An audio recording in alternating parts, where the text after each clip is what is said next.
Brassel, what's going on? That's right, it's Mystery Monday. Yes, indeed.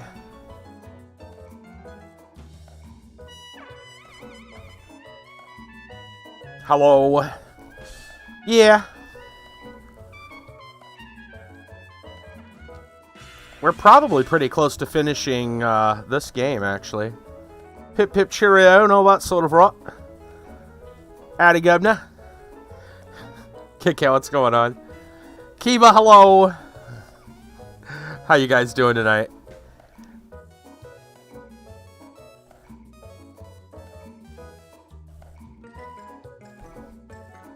PvP playoff was cool. Nice. Good, man. Glad to hear it.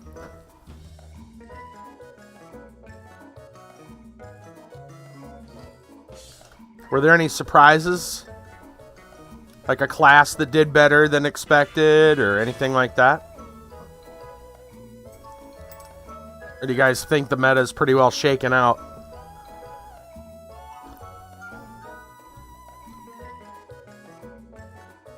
Yeah, it was a contest, right? Not bad, been better. Bit tired, though. Right on. Right on, right on.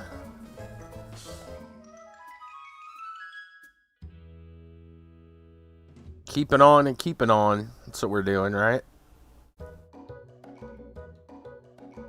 I-15 is here.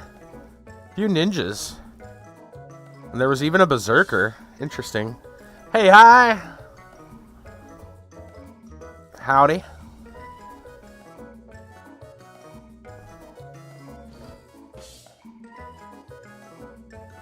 They beat Berserker. Oh, I see. Oh, man.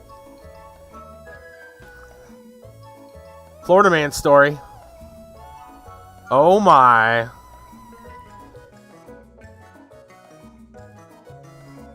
Well, that's a story. That's definitely a story.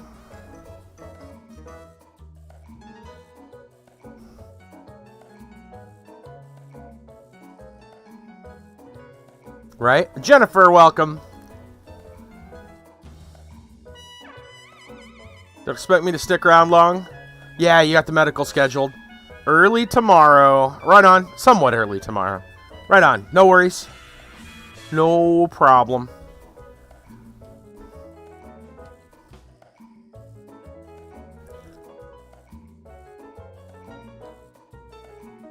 Best of luck with that. I'm sure you'll be fine for it. You're in shape and got your faculties. You'll be fine. Would love a Florida Man story time is early. Doesn't really matter. Well, maybe I'll take a Florida Man, an early Florida Man break. I don't know. We'll see.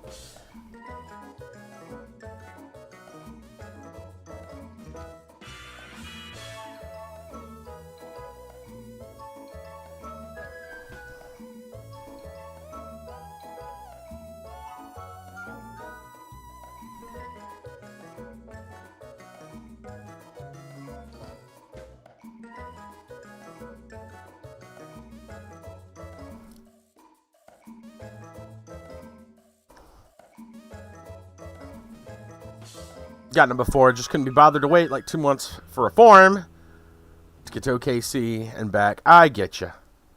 I understand. All right. Let's get into the game for tonight. That's not it. We want that one. There we go. I'd rather do my ABCs and wear a pair of silver earrings. Yes. Yes, indeed. All right. We're going to cut the music and start the game. It probably, this is the one I remember, has a bit of a long load time. Going to bed already? Okay. Take it easy then, Jennifer. Yeah, this takes a little bit to load. Come on, ABC. Learn your ABCs. Especially your L's, as in load. Come on. Game. Is it running? I can't even tell if it's running.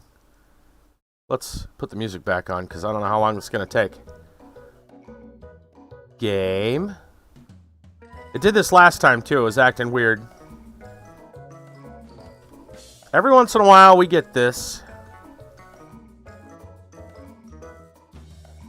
Oh, there it goes.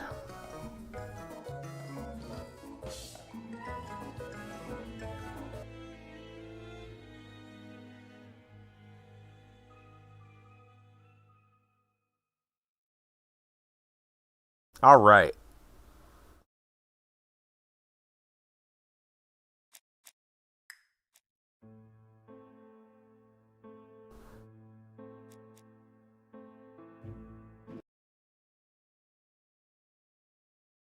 Let's get into it. Where were we last? Well, I think we opened all this up. Ah, that's right. There's this big map puzzle upstairs. I think it's up. No, I don't think it's upstairs. I think it's in here. Let's see. Okay. Right, we still got stuff to look up. Ooh, where's my paper at? I started writing down dates. Hold on. Where is it? Right here. Okay. Because I'm pretty sure that's what we got to do, is get all these different dates. Finished with this subject. Yeah, okay.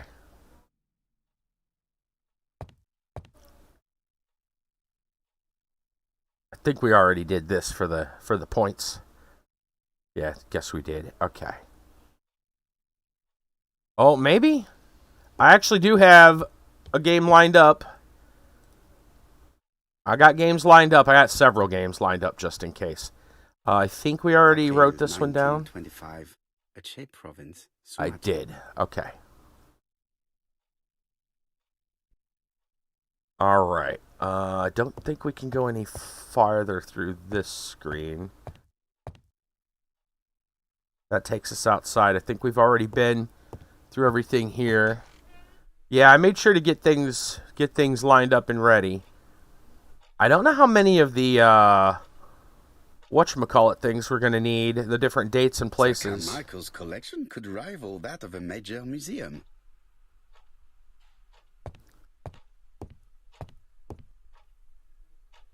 This unit contains the medical records for Sir Carmichael Clark's patients.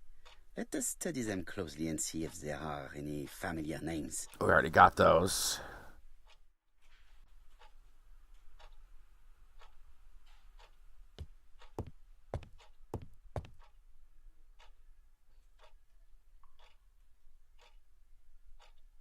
Valuers report property.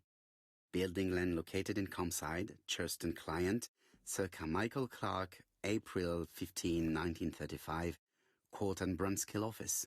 Yeah, we don't need that. We got that.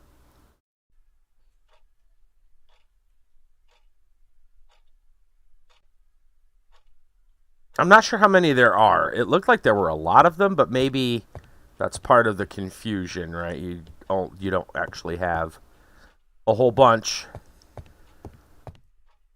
Could be a lot of like empty spaces. Task list.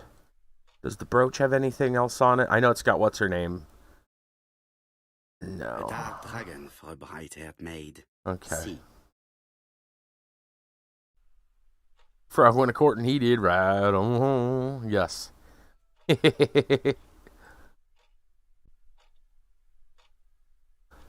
Nice.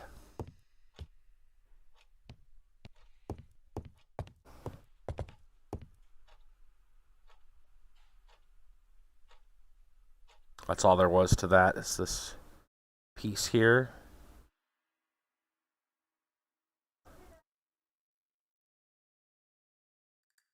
Compass, point to the south. Bronze and magnetite, Han Dynasty, circa 210 BC, purchased in Hong Kong, 1935. Got that. Popped your head in when he said frog game.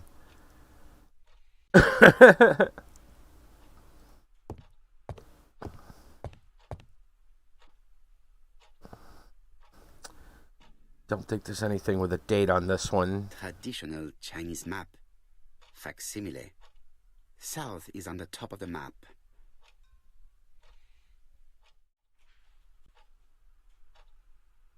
Okay. There are some very valuable objects here.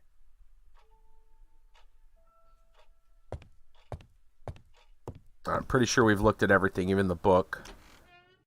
Don't think that had anything extra in it.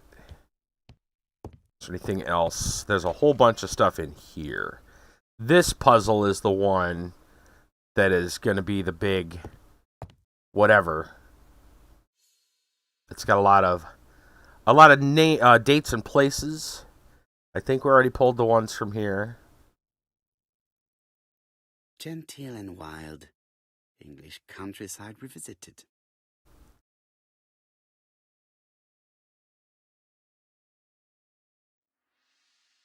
Yeah, I'm fairly certain we already did all. I mean, obviously we did all that, but I think we got the other stuff.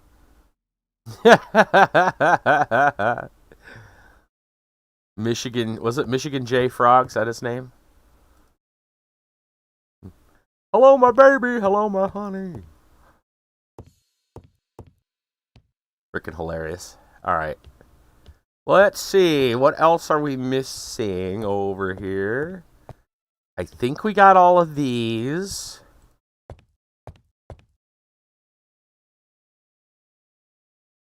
July 1920. Alaska Peninsula. Got it. Yeah. Okay. Yes, indeed. All right. So maybe we have enough to do this puzzle over here. I'm not 100% certain.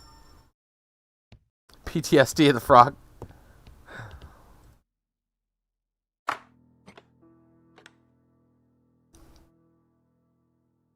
Okay. Let's look at our other stuff here. A signet ring bearing the Clark's family's coat of arms.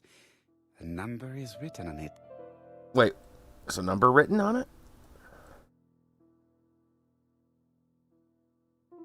I guess there is. What does that say? 1587? Believe that says 1587. Oh, that's got to be... And there's like a... I don't know what that is around it. I was going to say there's more than just the coat of arms there, but I... Okay. What about this? This skeleton key would be very useful for opening the locks I have not yet been able to open. The Budweiser frogs.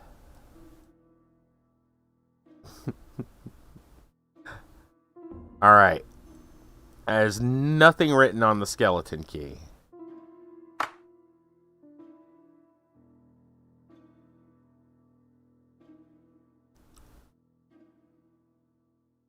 This plate appears to be able to move, but something is blocking it. All right, so this was a heck of a puzzle. It was rather unusual.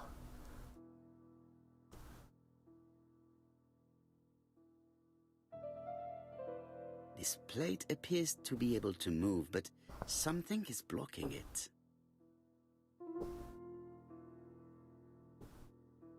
So that looked... This plate appears That looked like it slid over. Something is blocking it.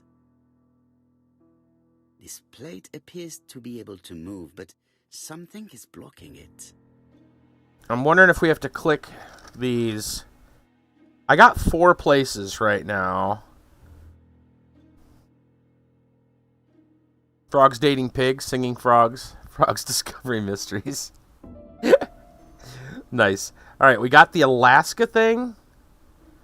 This is the order. It's July 1920, Alaska. February 1922, South Africa. April 1925, Sumatra. 1935, Hong Kong. Maybe this will do something. Alaska.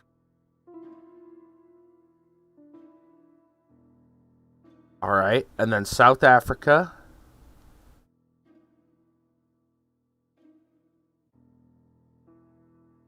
Come on.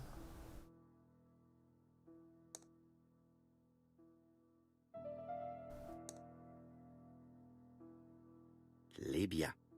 That's not what I wanted. I wanted South Africa. Sumatra. There's Sumatra. I don't know what that's doing. How do I move down here? Oh man, Jeremiah was a bullfrog.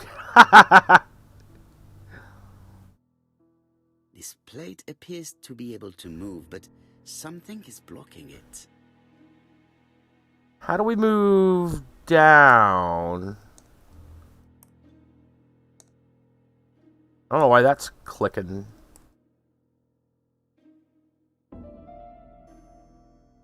Sumatra. This plate appears to be able to move, but something is blocking it.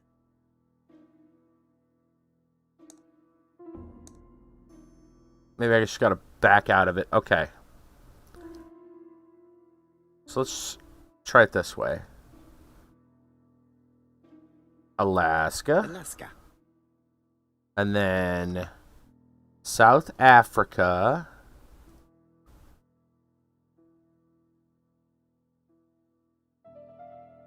South Africa. All right, and then Sumatra. Sumatra. And then Hong Kong.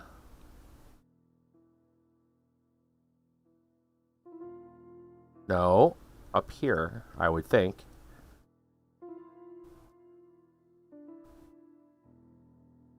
Really?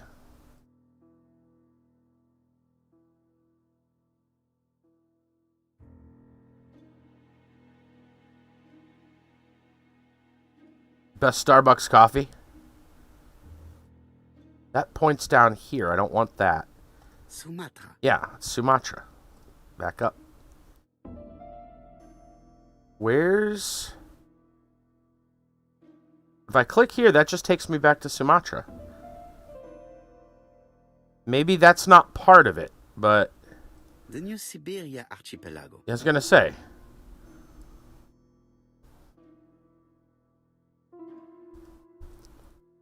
Keeps going there. I don't want to go there.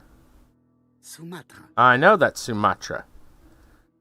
Maybe the Hong Kong thing's not a real part of the puzzle.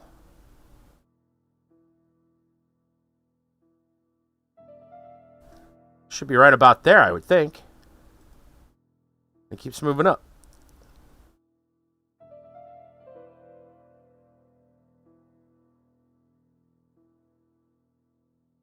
Yeah, I guess that's not part of it. Okay. Then maybe it has something to do... Kiba, thank you for that, host. Maybe it has something to do with the plates, and maybe the location of the plates. It's like... This plate appears to be able to move, but something is blocking it. Right, we already moved that plate. So then there should be a plate, maybe this one? This plate appears to be able No. to move, but something is blocking it. I'm trying to think which one is closest to South Africa, and that would seem like the closest one to me. That worked for some reason. This plate appears to be able to move, but something is blocking it. This one's close to Sumatra. This plate Nope. appears to be able to move, but something is blocking it. This plate appears to be able to move, but something is blocking it.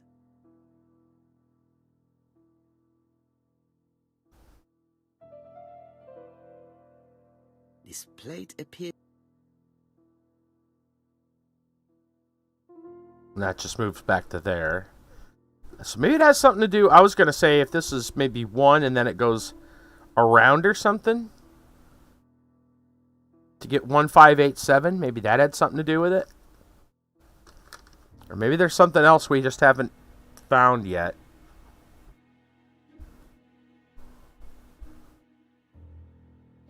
I'm not understanding this. plate appears to All be able right, that to move, already but went. Something is blocking it.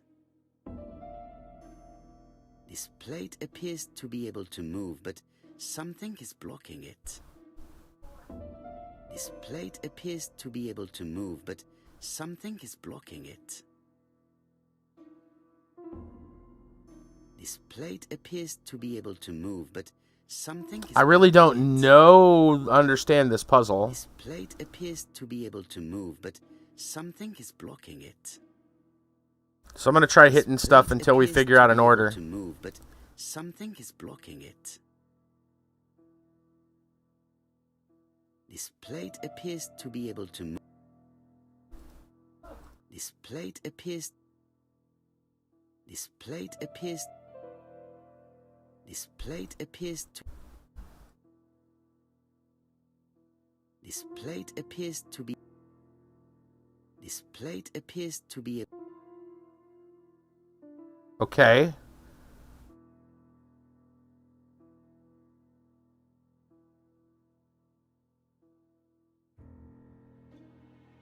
So it was this one, and then I think it was that one. And then this one.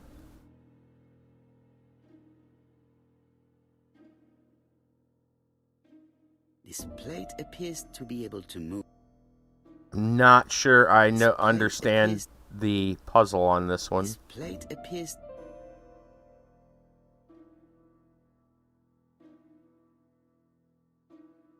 This plate appears to be able. This plate appears. You would think it's also hinting at a direction, This but plate appears. it doesn't seem to work. I would think it's one of these plate ones on appears- it's this side because This plate appears.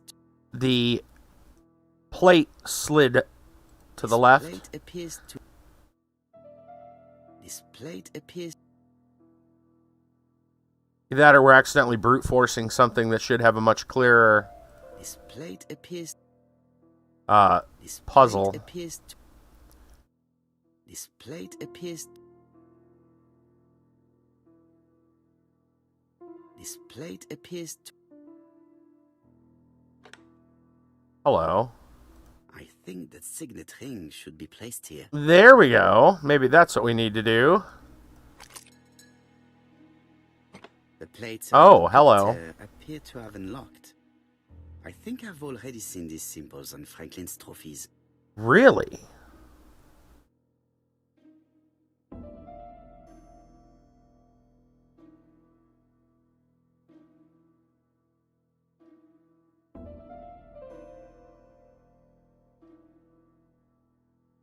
We've seen these symbols before? Have we? I thought it was the dates that was important. There's some kind of symbol? When did we see these symbols?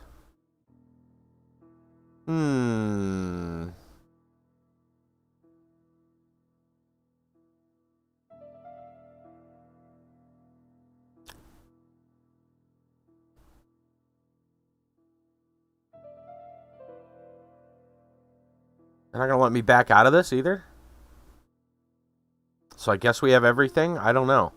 Yeah. But I don't remember seeing... I mean, that is definitely what they are, but that doesn't necessarily... I don't know if that necessarily helps. Also, we can't seem to back out of this now, which is kind of strange.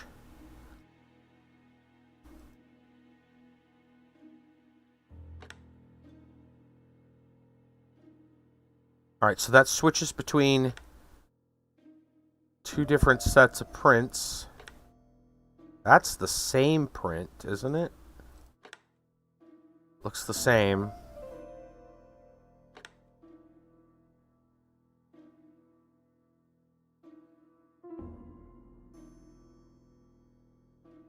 Yeah, we can't back out of the puzzle now. So I guess we're just going to have to figure this out. I feel like we're missing information.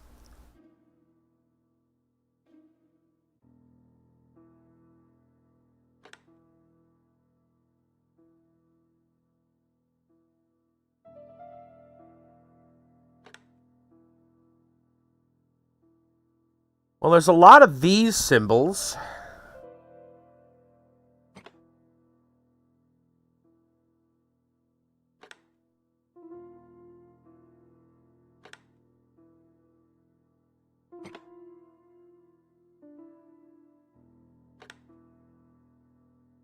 I'm a little confused.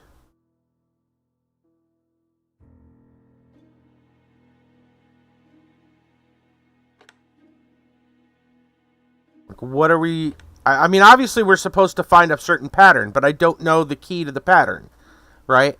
Why... I guess I'm wondering, why can't we back out of this? Yeah. We can usually back out of every puzzle, but not this one.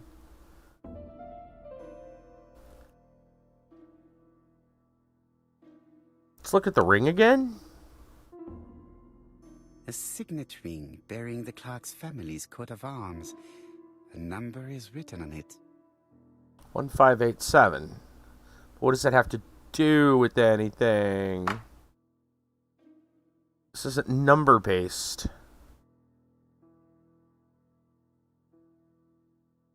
This is very unusual.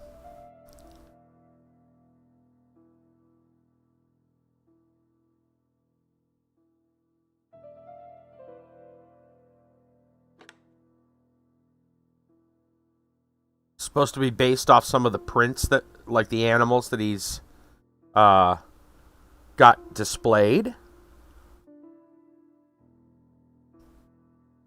In which case, pretty sure that's kind of a bear. That feels like a dog. I don't know what is that? Looks like a duck, maybe? I don't know.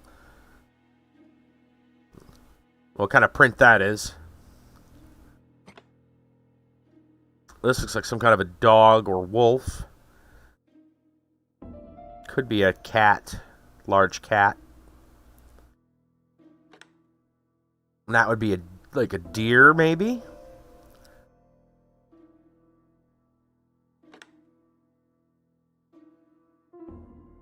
And that's the same symbol regardless. The Lion of Sumatra. Oh. Oh. It wasn't the... It was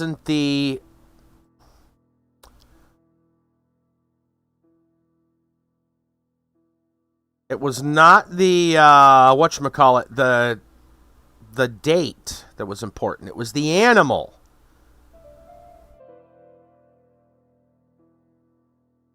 Unfortunately, I can't pull up any other... I can't pull up the clues thing to look anything up. This is as good as we get, is the items. Which feels kind of weird. So, alright. So the lion was Sumatra. So what was... We got Alaska, South Africa, and Hong Kong. So we basically just got to match that up somehow, right? Or maybe not even the Hong Kong one. Because I didn't see a Hong Kong thing there. We do have a South Africa one, though. Sumatra. Which, from what it looks like, is just we line up like a pinpoint location. So... South Africa? So we got South Africa here. So what did he catch in South Africa? I don't remember. But I'm sure we can figure it out according to the prints. The African kudu. Okay. Then Alaska. Right, so we got the same, like, hoof print right there. Okay. Yeah. And then in Alaska, what did he catch in Alaska? Well, probably the bear.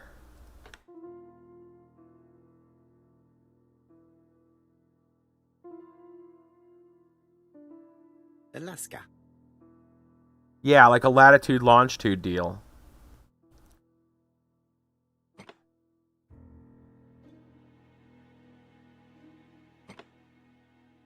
The animal stalker board, yes.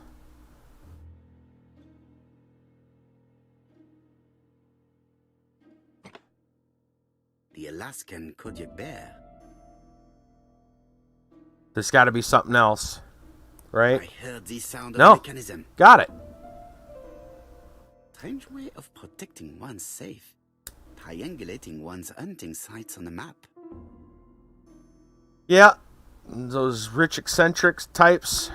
Okay, I'm assuming 1587 is what we got to do here.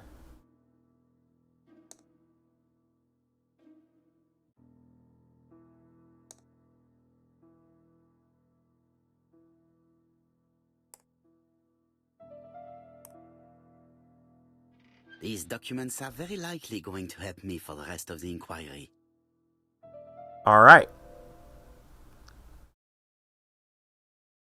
A dozen gold sovereigns, some shares for the Southern Railway and some treasury bills.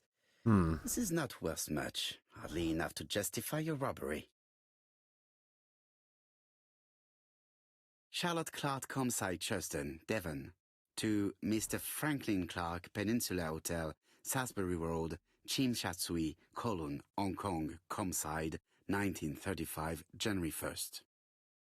I wish you with all my heart a happy year 1935.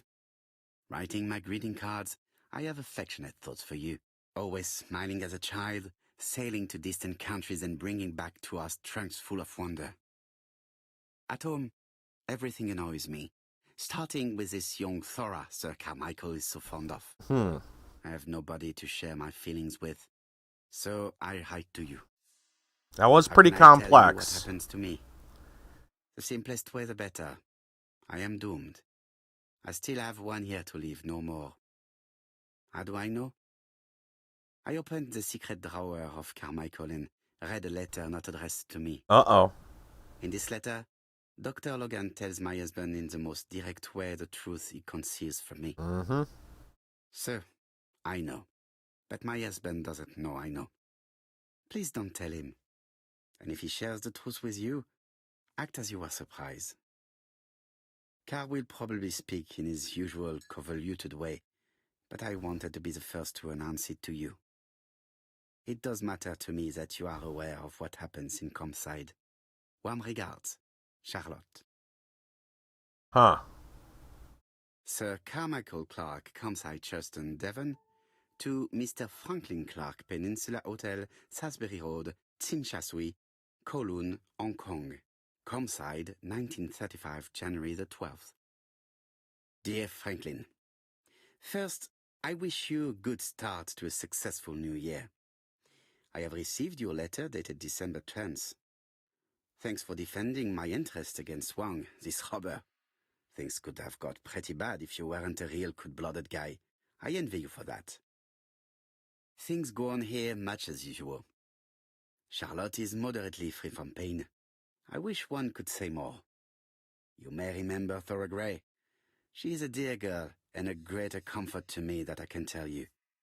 I should not have known what to do through this bad time but for her. She has an exquisite taste and shares my passion for Chinese art. No daughter could be a closer or more sympathetic companion.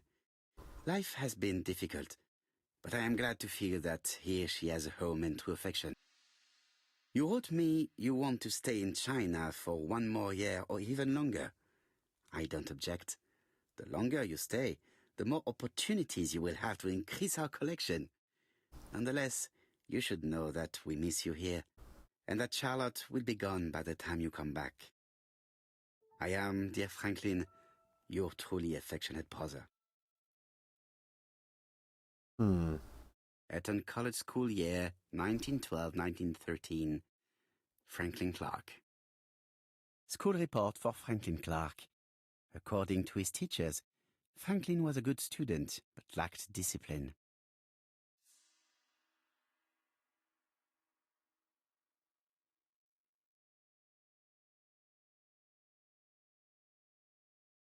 Inspect the mansion's surroundings. So we do have everything figured out now in the mansion. Alright, off we go. Time to go on a stroll. Some interesting letters sealed away. I am not going to leave Comside now. I still have some things to do. Is that... Okay, maybe we just gotta go the other way?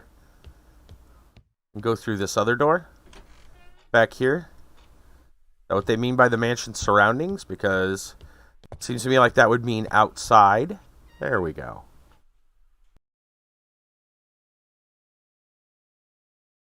Where is the horrible smell of carrion coming from? Uh-oh.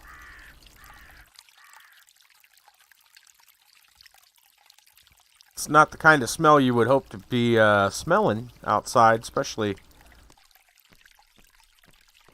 considering this is kind of the scene of a murder, and that should be cleaned up by now.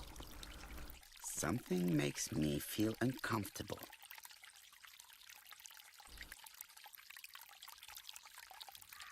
Oh, Round pellets. Revolting. a rat problem. Tut-tut. The gardener does not follow the alignment. There, that's better. It is symmetrical. There,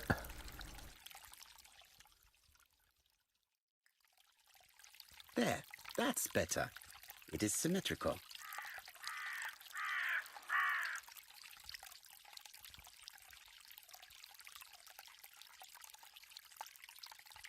Some rat poison.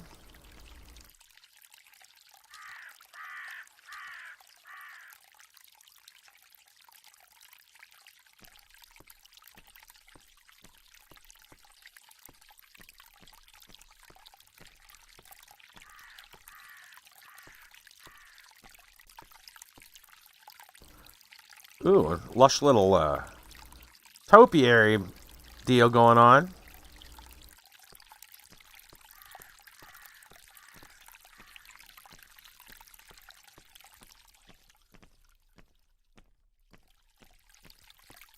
This fountain makes a very relaxing sound.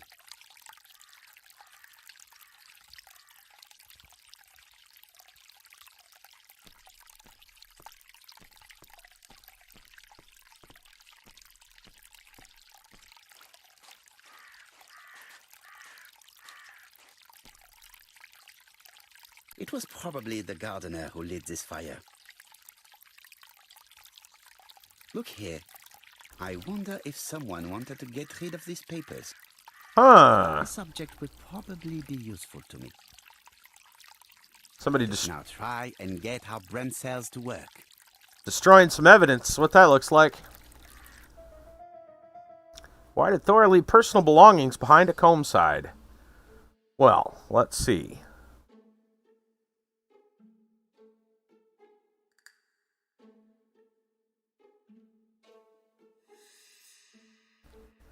Why did she leave them?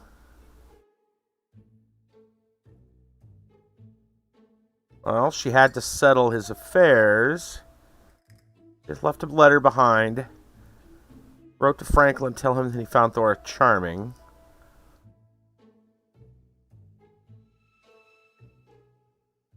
She left the gifts, but that doesn't explain why.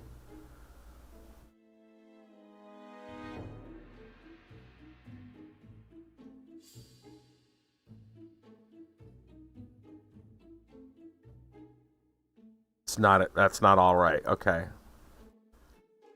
I'm pretty sure that's part of it.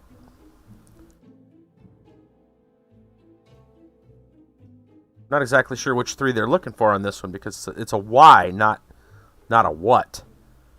Right?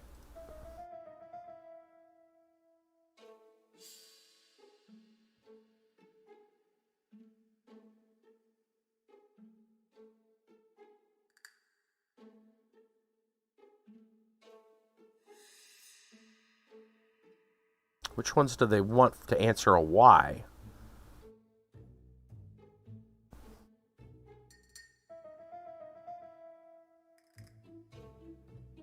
Did she know about that? Probably.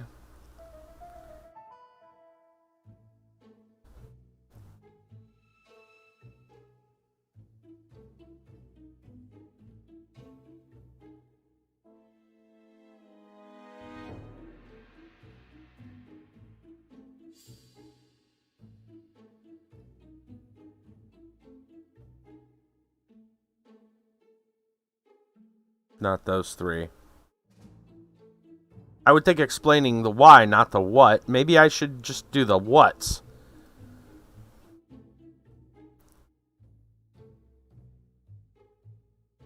Yep. Does not want to be accused of theft. That makes sense. Okay. Everything that Thor Grey has left behind comes from Sir Carmichael's collection. Right. He most probably gave them to her. But she chose to leave them here rather than run the risk of being accused of theft. It is understandable when you know just how much Lady Clark mistrusted her. Fair enough. Let us now try and get our brain cells to work. Is Thur a poisoner?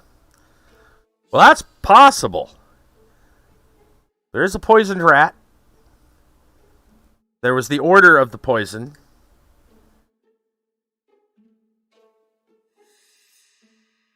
But that's questionable. The poison is for a rat. So I'm thinking that that's actually not the case.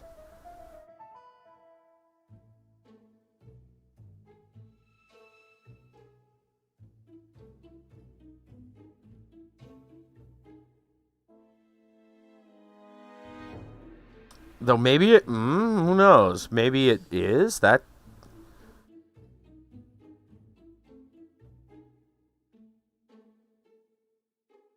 If we go with the accusation route...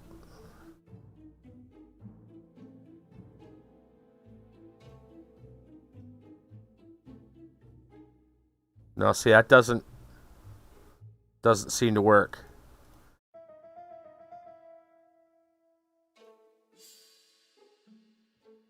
I think the rat is a clue that that's what the poison was actually for. Not that, like, are we trying to answer if Lady Clark, if we're thinking Lady Clark, then yeah, she thinks there was definitely a thing. But I think that's a red herring, which is why I'm thinking it's the rat. I'm trying to remember what was all on the letter.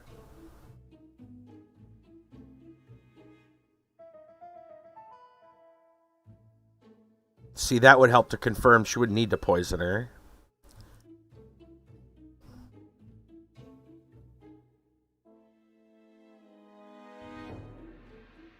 There we go. Yeah, she didn't consider poisoning Lady Clark. Why would she need to? Thorgray had no reason to kill someone who only Yeah. had a few months left to live. Right. The poison she ordered was for rats. Mm-hmm. The gardener must have made good use of it, considering the stinking remains on the path, not far from the property. I've finished here. I must put the skeleton key back and inform Hastings that I'm returning to London.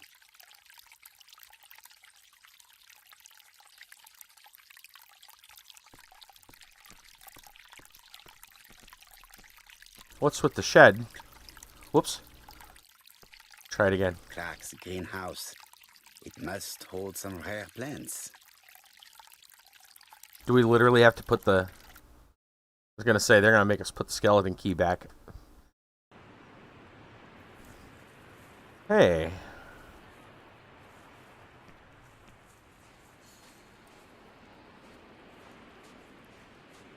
Maybe?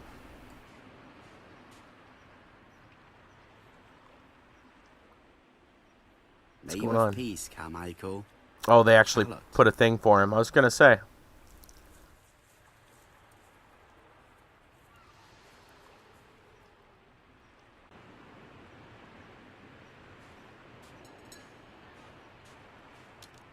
We actually do still have the key. We also have the burnt stuff. Maybe they do want us to actually... Oh, go telephone Hastings. We'll have to go back inside. Assuming they want us to do that now. Like, literally now.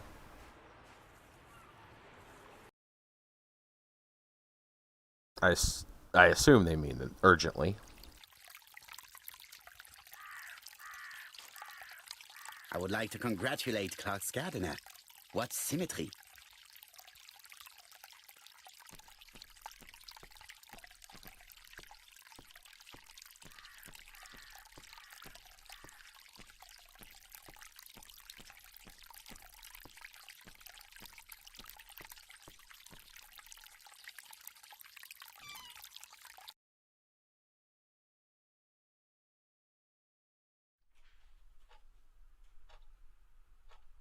Let's go try the telephone.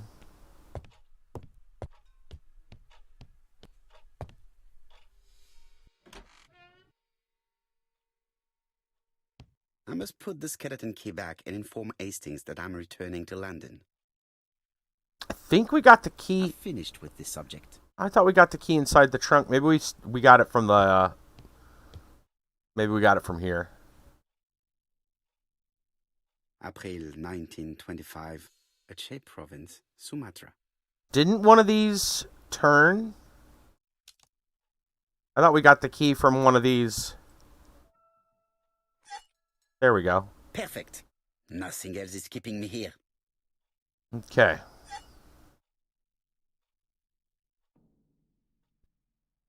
was gonna say, I thought we got it from one of the trophies. Let's try the telephone. Hello, Hastings? I have finished in Churston. I will take the first train. Tell me, do you know how to restore writing on a burned document? Yes, you just have to soak a cloth with a hydrochloric acid solution and rub the sheet of paper. Then the characters appear. Bien. You have been of great assistance, Hastings. Could you please order the solution as soon as possible? Of course, but what documents do you want to read? You will see, my friend. À ce soir.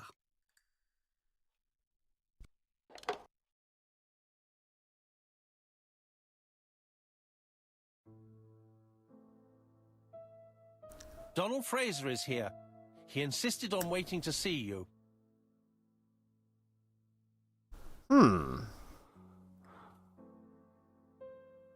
All right.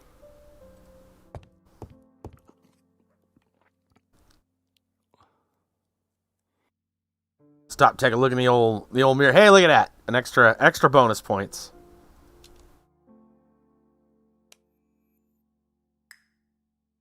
Can we look at these? If someone has tried to get rid of these documents, they may be important. Mm-hmm.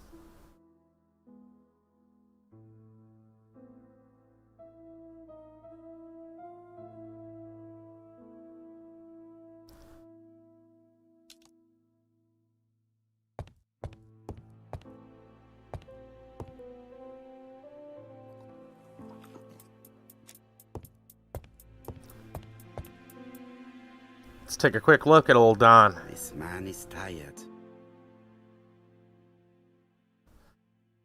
Yep. Hasn't shaved. Dark circles around his eyes.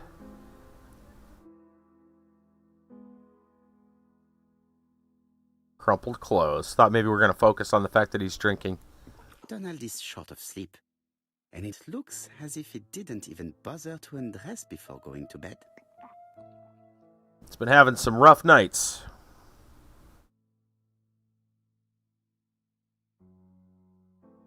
Mr. Parrow, I don't know why I'm here. I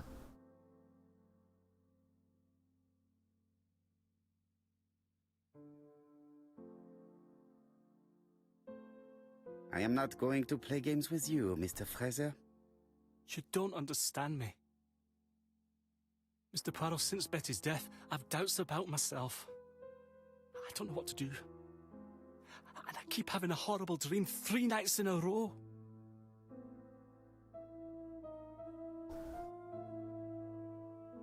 Have a drink and tell me about this dream.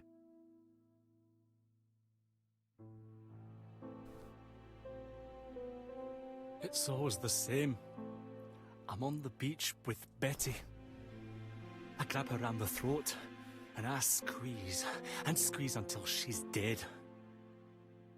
Her head falls back, and I see that it's no longer Betty. It's Megan's face. That's a creepy dream. Have you seen Megan Barnard recently? Yes, our grief has brought us together. I never really knew her before.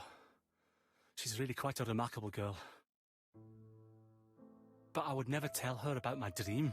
Yeah, it's probably for the Why best. not? Is it her you are attacking in your dream? No, it's Betty. And once Betty is dead, it's Megan's face that appears in its place. Very interesting. Let us now try and get our brain cells to work. Oh boy. How should his dream be interpreted?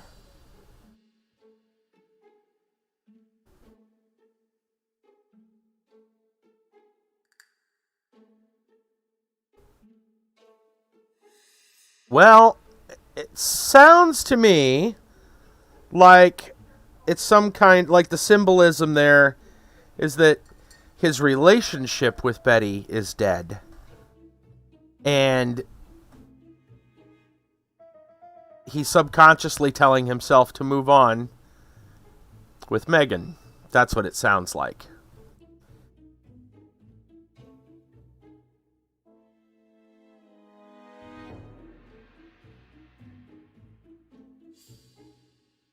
You are the weakest link. Goodbye.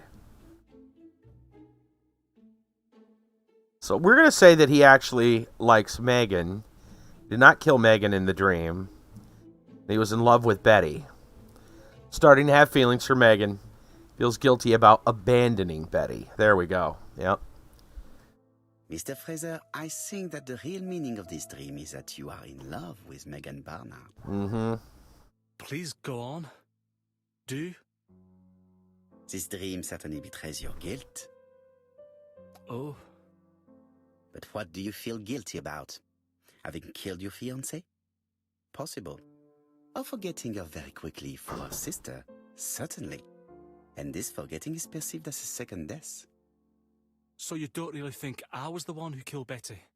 I do not exclude this theory. I am simply saying that I do not need to know that fact to explain your dream and your guilt. Thank you for being frank, Mr. Poirot. You've helped me a great deal. I'm going back to Bexhill. I'll not take any more of your time up. It is late, Mr. Fraser, and you are tired. I'll sleep on the train. I like trains. Really? It's easy to sleep rocked by the sound of the wheels. He likes trains, does he? Poor boy, he seems completely lost. Well, women seem to like him. I think Megan will take care of him. Oh, I remember. Did you order the product I needed? I like trains. Yes, I like we'll be swords. receiving it tomorrow. Bien, it is late, and I asked Miss Gray to come tomorrow morning. I have a few questions I wish to ask her. I like trains.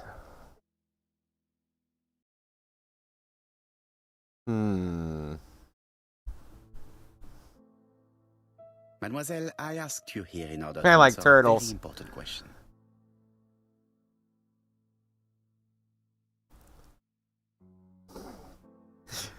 This is what I think it is. Hold on.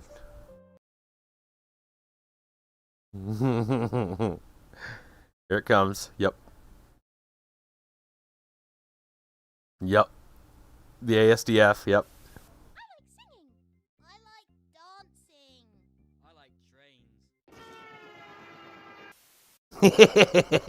dancing. Yep.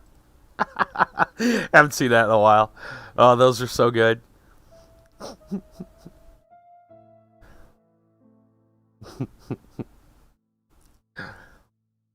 All right. Reminder, she did not see anybody on the day of the murder. Accuse her of being the killer's accomplice. Did the internet drop out on you for a second? Oh, that's weird. Accusing her of having lied. We're gonna go with this Am one. I right in thinking you said that you did not speak to anyone on the day Sir Carmichael was murdered? It's the absolute truth. Yet, Lady Clark maintained that she saw you talking to a stranger on the front doorstep. Really? She must have been mistaken. Oh, I remember now. I'd forgotten all about it. Oh, of course. But it wasn't important. It was just a salesman. One of those traders who sell stockings from door to door. Can you describe him to me? Medium size. Glasses. Dark suit and a felt hat. Not the sort of man you notice. Completely harmless. That's why I forgot all about him. Nothing else? He was very hesitant and shy. Usually door-to-door salesmen are very confident. But he wasn't. You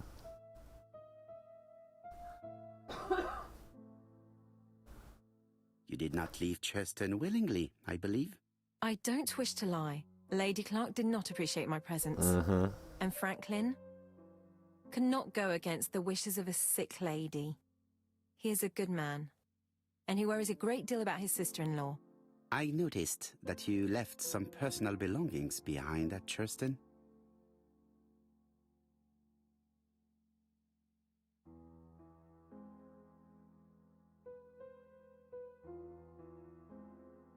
It was too risky for you to keep these objects, am I correct? Risky? What was the risk?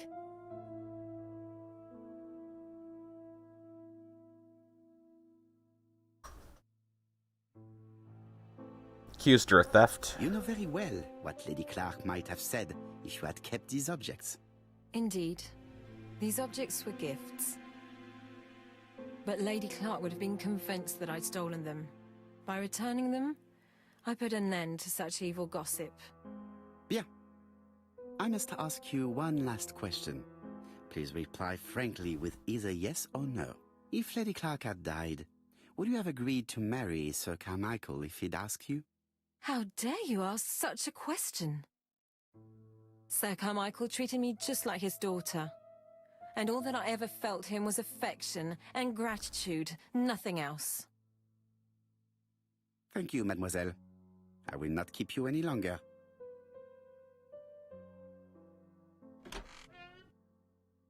I met Thora Grey on the stairs. Her cheeks were ablaze, and she appeared to be deeply hurt. Poirot, have you offended the poor girl again? Do you have good reasons for accusing her? I accused her of nothing, Hastings. I simply asked her an important question she did not answer. Mm-hmm. Let us see if we can answer it for her. Yeah, she didn't actually say yes or no. Let us now try and get our brain cells to work.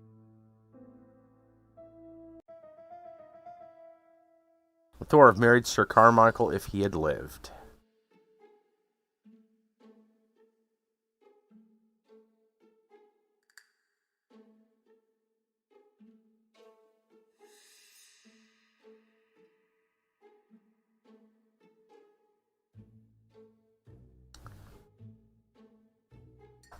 I don't know. I mean, she seemed more towards Franklin, but...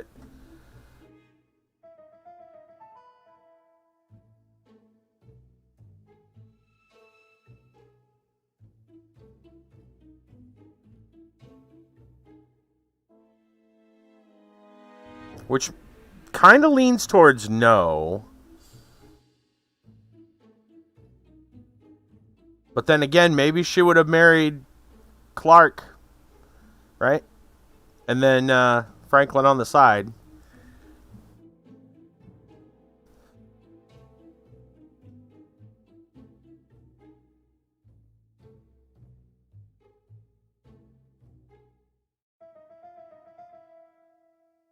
If that's the case,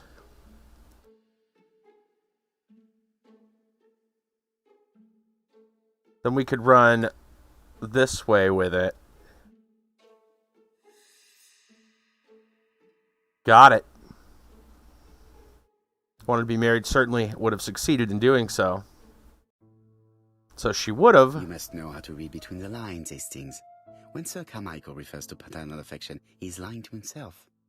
Read this engraving on the brooch. Mm-hmm. A dark dragon for an angel with glossy hair.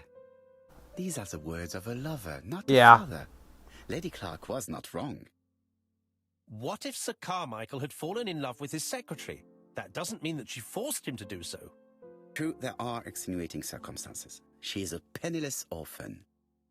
But she's calculating. Just look how she avoided it when asked if she would have married Clark. Mm-hmm. I see. You think she seduced Sir Carmichael for her own gain, and that now she is doing the same with his brother. Poirot, your world is a very dark place. Do not get carried away, mon ami. We have another more important matter to settle. Really? Yes, would you believe that Miss Grey taught me something new? Let us now try and get our brain cells to work. Another common point between the murders. Well, let's see. No objects of value. Personal effects. Murderer is a seducer. Bexhill is popular seaside. Dorsar, a door-to-door salesman. Able to describe the salesman. Betty's mother is upset her daughter never got to wear her gift. A box of stockings. Ooh, is that part of it? That looks like it might be. What about the first?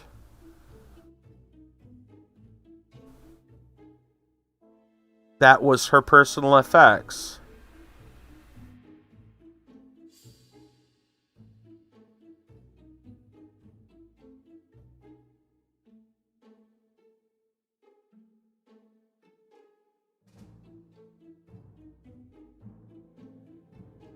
Yep, the victim or someone close to them were in a situation where they could buy stockings. It's So perfectly Thor is clear, not lying Hastings, about the perfectly salesman. clear. Indeed, a stocking seller visited Andover, Bexhill, and Churston on the day of each murder. We have our suspect. This should be of interest to Job.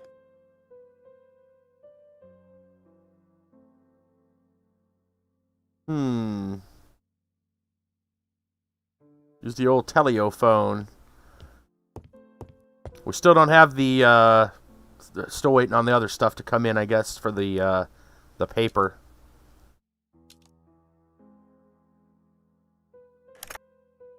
Chief Inspector, we are looking for a stocking salesman. I see you have a suspect. Yes. Contact all the stocking wholesalers who may employ him. Your suspect is a salesman? No, he does not take orders. He sells door to door. Right. The hunt is on.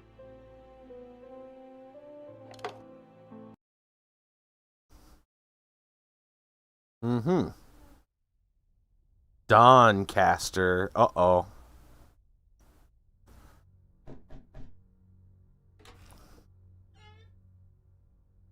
Are you leaving, Mr. Cust? Yes, I'm going to Cheltenham. No, you're not. You shouldn't travel today. You don't look very well. I have to. I have engagements. I must respect them.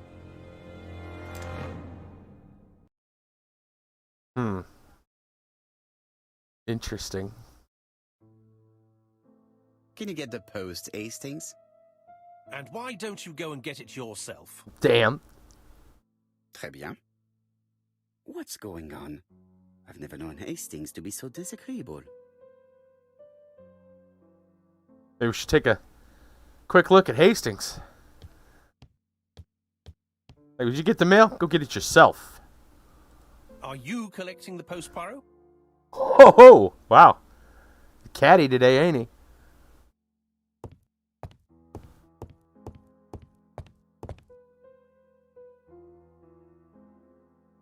What do we have here? Oh, Mr. Poirot. I'm quite sorry for you. If at first you don't succeed, try again. We've a long way to go still. Typery? No, that comes later. Letter T. The next little incident will take place in Doncaster on September 11th. So long. ABC. Wow. I should compare this letter with the one on my desk which I received earlier to see if it does indeed come from the same person.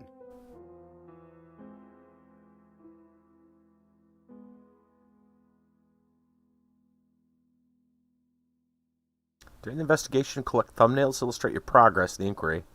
Consult your progress, go back to the main menu and access the timeline. Oh. It is not the right time.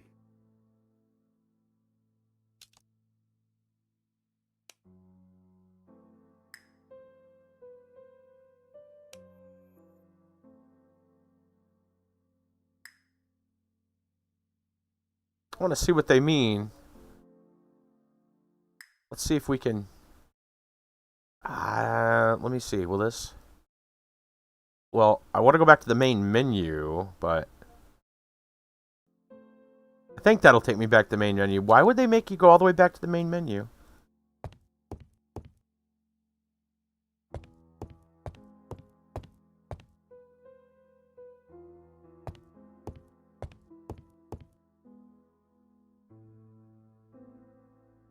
Royal Mathematical and Statistical Society's Bulletin, September the 9th, 1935. The Alphabet Murder, a methodical The alphabet. madman. The alphabet. It's highly probable that the alphabet murderer will kill again. Could we possibly estimate the number of victims in his next crime? That's always one. It is easy. As soon as we know the ratio of towns, cities, and villages whose names begin with a D, and the ratio of English people whose names are spelled the same.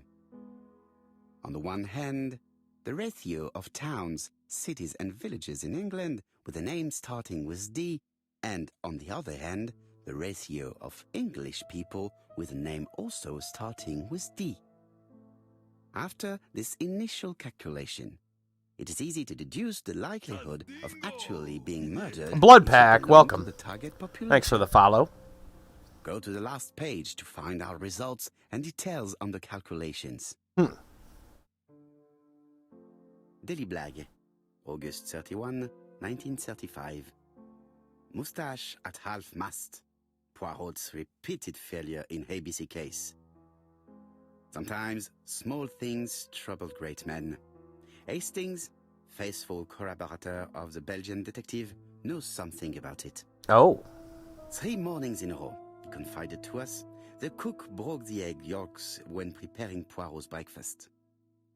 This apparently casual event has greatly disturbed my friend, to the point it breaks his concentration and slows his judgment. I also noticed his mustache, of which he is so proud, being duller than usual. Poirot, I assure you I haven't said any such thing to the journalists. Yeah. They twist everything.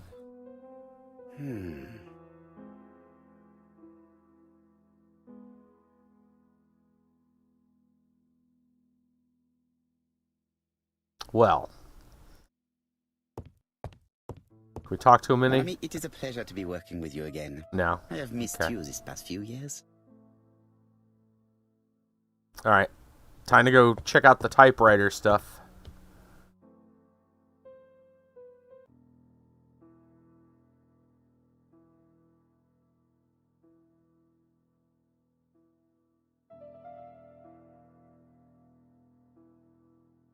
Let us examine this more closely.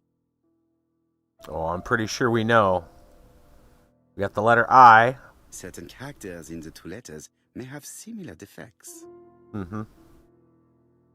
Yes, this I is weird. Yes, the I characters in the 2 letters do indeed have the same defects. We got I the have to find some crooked other A. similar defects to confirm my theory. Yes, the A appears to be quite unusual. That's right. The A characters in the 2 letters do indeed have the same defects. I have to find some other similar defects to confirm my theory. we got this W. The W is not printed properly. Of course, the W characters in the 2 letters do indeed have the same defects. My theory was right. These 2 letters were written with the same typewriter. All coming from the same place. Hastings, he strikes tomorrow. Chief Inspector Japp? He's on another line. Can I take a message? Yes, please, mademoiselle. It is from Hercule Poirot. Tell him ABC strikes tomorrow in Doncaster. He must call me back. Very well, sir. Bien, now I'm going to see what I can find from these burnt documents. I've received the product I need. Hastings, if you do not mind, I would like you to take a few notes. Yes, yes. That is going to say, take the notes yourself.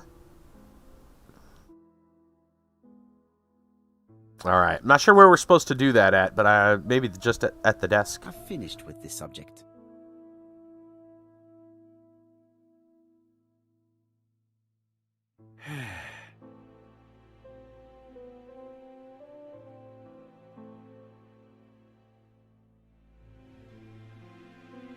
Is there another place? We have a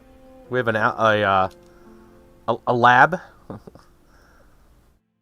look at this. This is the old letter, Poor Mr. Poirot. or the D, I should say, letter, Quite sorry for you. as opposed At to. first you don't succeed. Try again. Yeah. With a long... Maybe I need to use the item on the desk. Doesn't seem to be working. Not sure where we're supposed to. Maybe I gotta go grab the item from the. No, it said he got it in the post, but I don't see it. Maybe that's it right there. So, how are you getting on? I'm ready to take notes.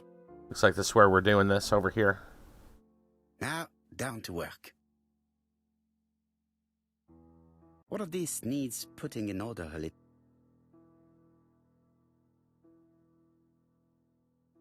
All right.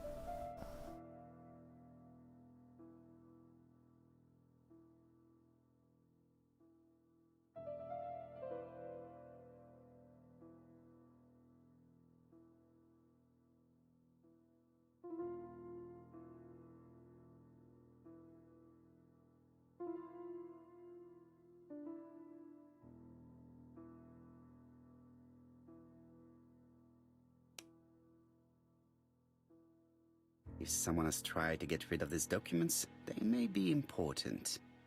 That's kind of weird. He's got the... Okay.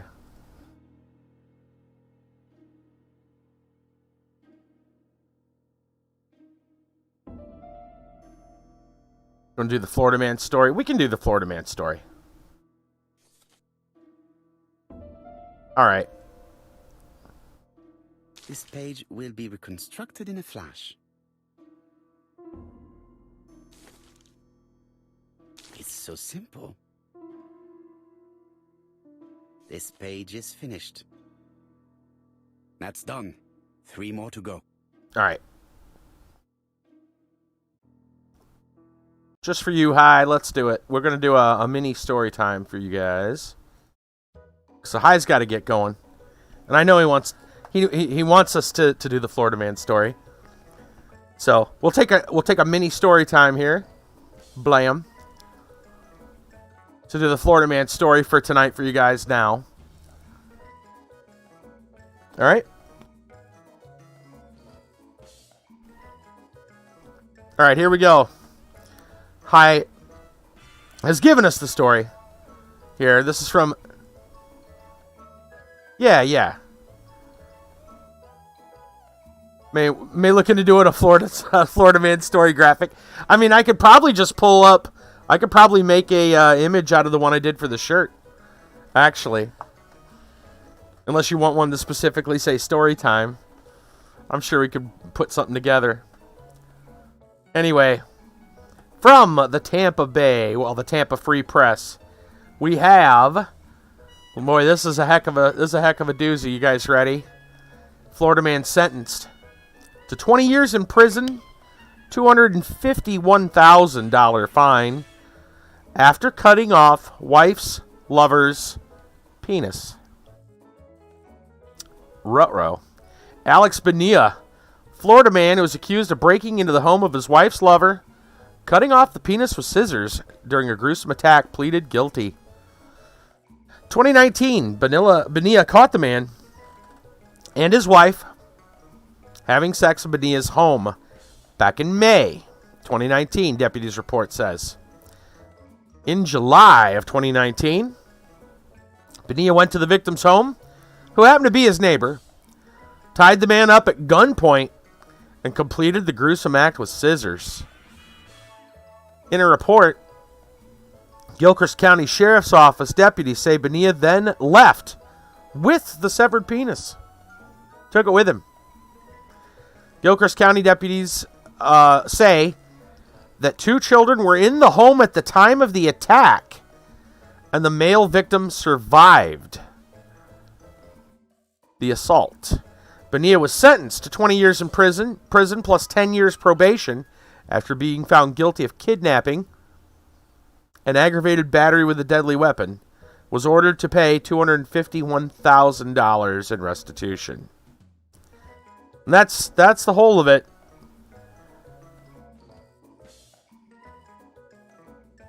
Wow. Don't mess with Florida Man. Half cocked.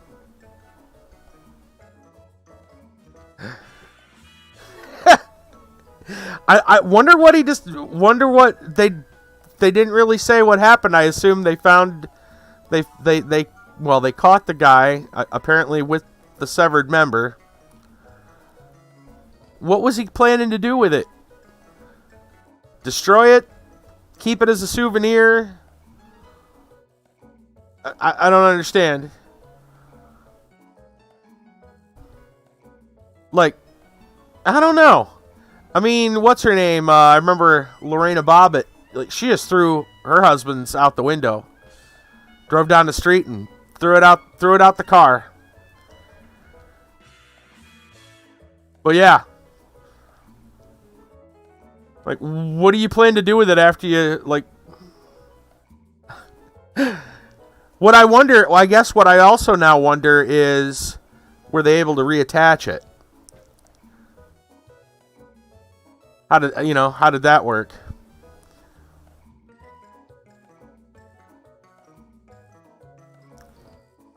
Anyway, man, apparently you do not mess with Florida Man. Do not, especially mess with Florida Man's wife. Florida woman. Just don't do it. Don't do it. That's crazy, man. That's Florida Man level crazy. But there you go. I don't know what else to say. Talk about a mystery. The real mystery is, what was he planning to do with his neighbor's junk? Alright, hi. Get some sleep and get ready for your appointment tomorrow. Take it easy, man. Alright. That out of the way. Let's go ahead and get back to solving that puzzle. Man, oh man. Well, no matter how bad of a day you're having, just realize you're not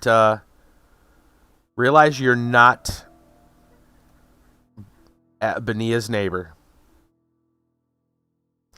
Could always be worse.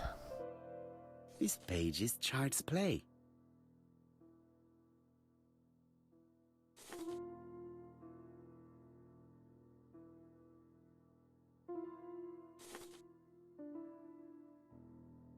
I think that this is right. This page is finished. And that's 2 done. It's easier than I thought.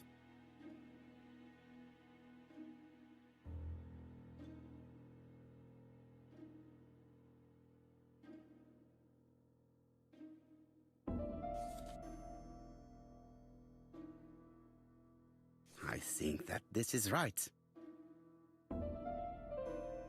This piece should be placed here.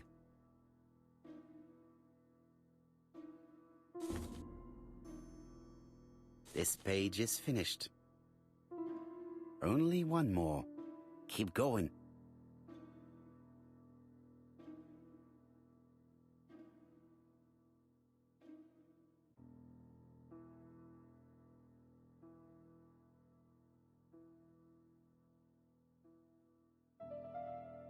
This one's a little weird. There we go. This does not look too difficult.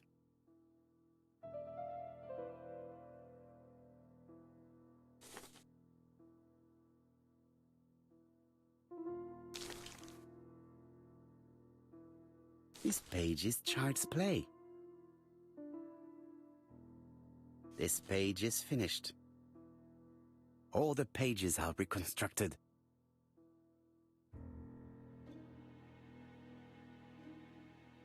All right.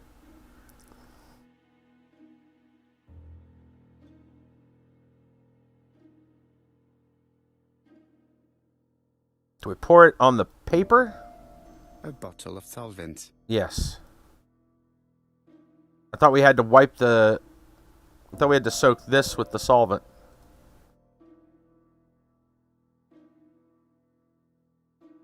A dry cloth. And then we soak it up. Is that how they said to do it? All the pages are reconstructed. Whoops. Okay. A bottle of solvent. A bottle of solvent. A bottle of solvent. Uh-oh. So did I break it?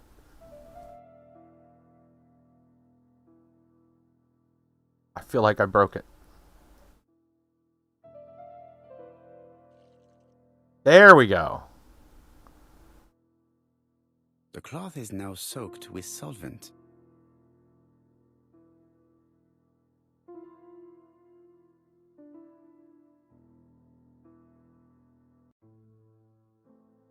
Got it. Make a note, Hastings. Make a note. Mrs. Alice Asher, shop owner in Andover. Tracheitis, hemoptysis, prescribed laudanum. I got it. Look. Poirot, where on earth did you find these files? On a fire at the bottom of the garden at campsite. Yeah. All right, but where did the person who burned them find them?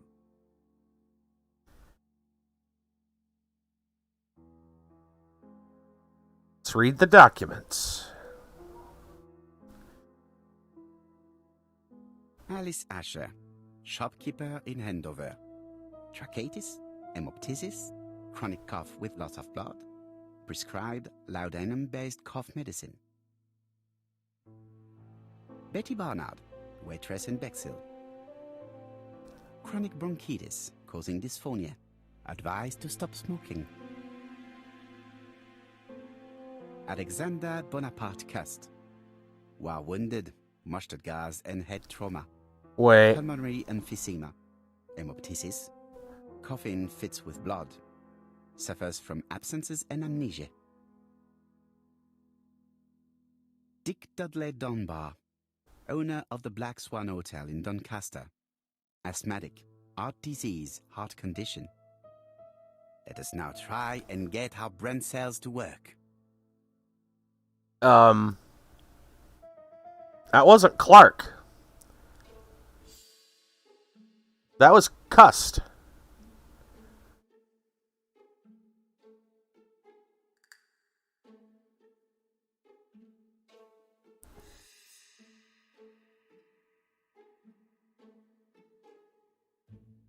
Where do they come from? Well,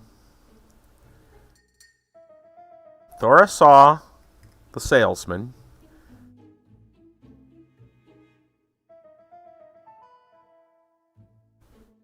Asher's name is visible on the documents.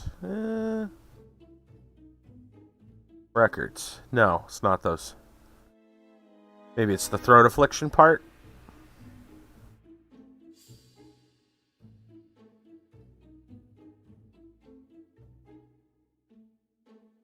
Where do they come from?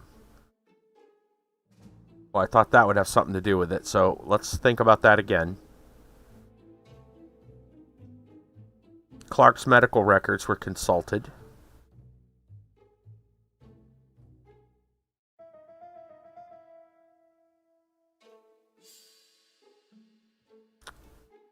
That's not it.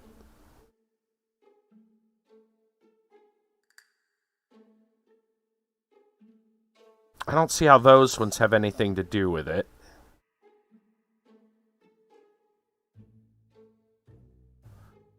Really seems like the documents came from the medical records.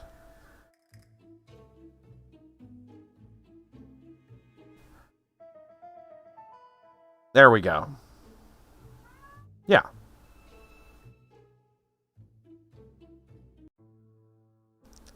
The burned documents are medical records, and without a doubt, they come from Clark's archives. First of all, because all the patients have throat conditions. And secondly, their name starts with either A, B, C, or D, and it is precisely the files that match these letters that have been tampered with.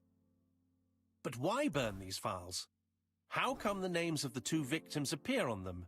And who are the two other patients? These are very good questions.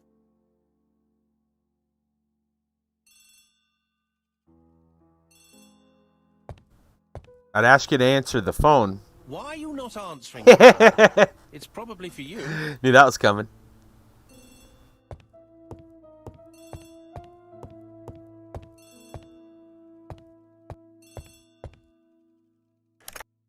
Hello, Poirot?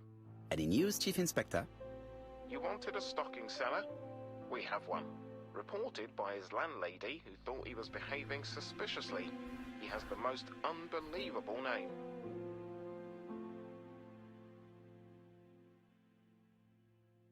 Alexander Bonaparte Cust. Yes, Alexander Bonaparte Cust? How did you guess? Poirot, you have magical powers. It's a serious lead. I called Doncaster. A person matching Cust's description has been seen at the station. He got off the train from London, but after that, nobody knows where he went. Mm-hmm.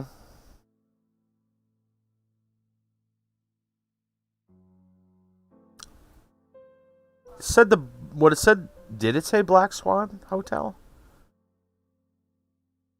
Let's try that. Look for him at the Black Swan Hotel. What? How do you know he's there? Trust me, Chief Inspector. You appear to be very sure of yourself. Very well. I'll call the Black Swan straight away. The owner is going to get a shock when he learns that there's a murderer under his roof. Do your best, Jap. You can count on me. Hastings, everything is at stake. With a little luck, our main suspect will soon be under lock and key. So, has Cust been arrested? Yes, the Doncaster police are sending him by train. That is good news. But why so gloomy, Chief Inspector? Well, when I told the hotel owner that he was sheltering a murderer, he collapsed. Is dead? No, fortunately, but it has taken its toll on him. It has to be said that with his name starting with the letter D, Oh, man. he had every reason to fear Cust. Oof. I bet he was going to be the next victim. Ouch.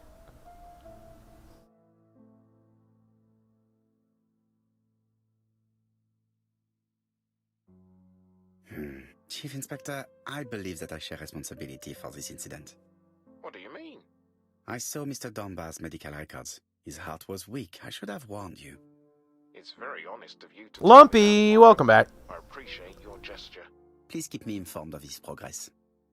You can Agatha Christie, the ABC murders. I will visit him at his bedside when the killer is caught. That's typical of you, Poirot. We should focus on the next part of the investigation in order to avoid other incidents. While we're waiting to question Cust, we could search his room in London. Where does he live? The Marbury Guest House? I'll see you there. Yes, but start without me. First of all, I have to sort out a few details for Cust's transfer. I understand. À bientôt.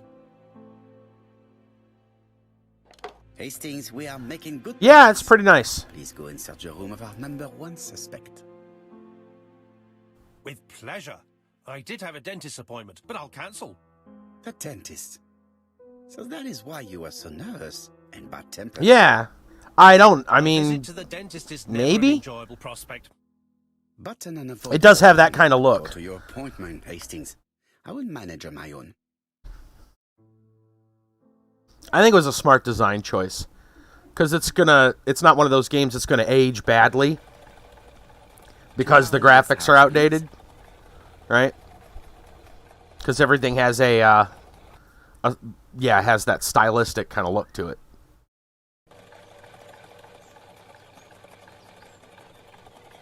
You look at like the Sherlock Holmes games, and they have aged pretty poorly over time. Alright. Marbury Guest House.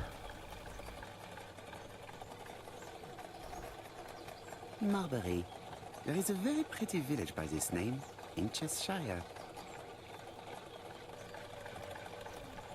I've been going past this modest guest house for so long.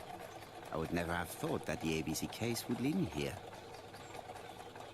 Alright, I don't doubt there's anything else to look at. So let's go in. Marbury. Yeah.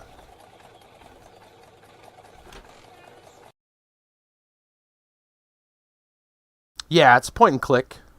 Mystery game, detective game. We're playing as Inspector Poirot. How do you do? You must be Mr. This was free a couple weeks ago. It might still be free, actually.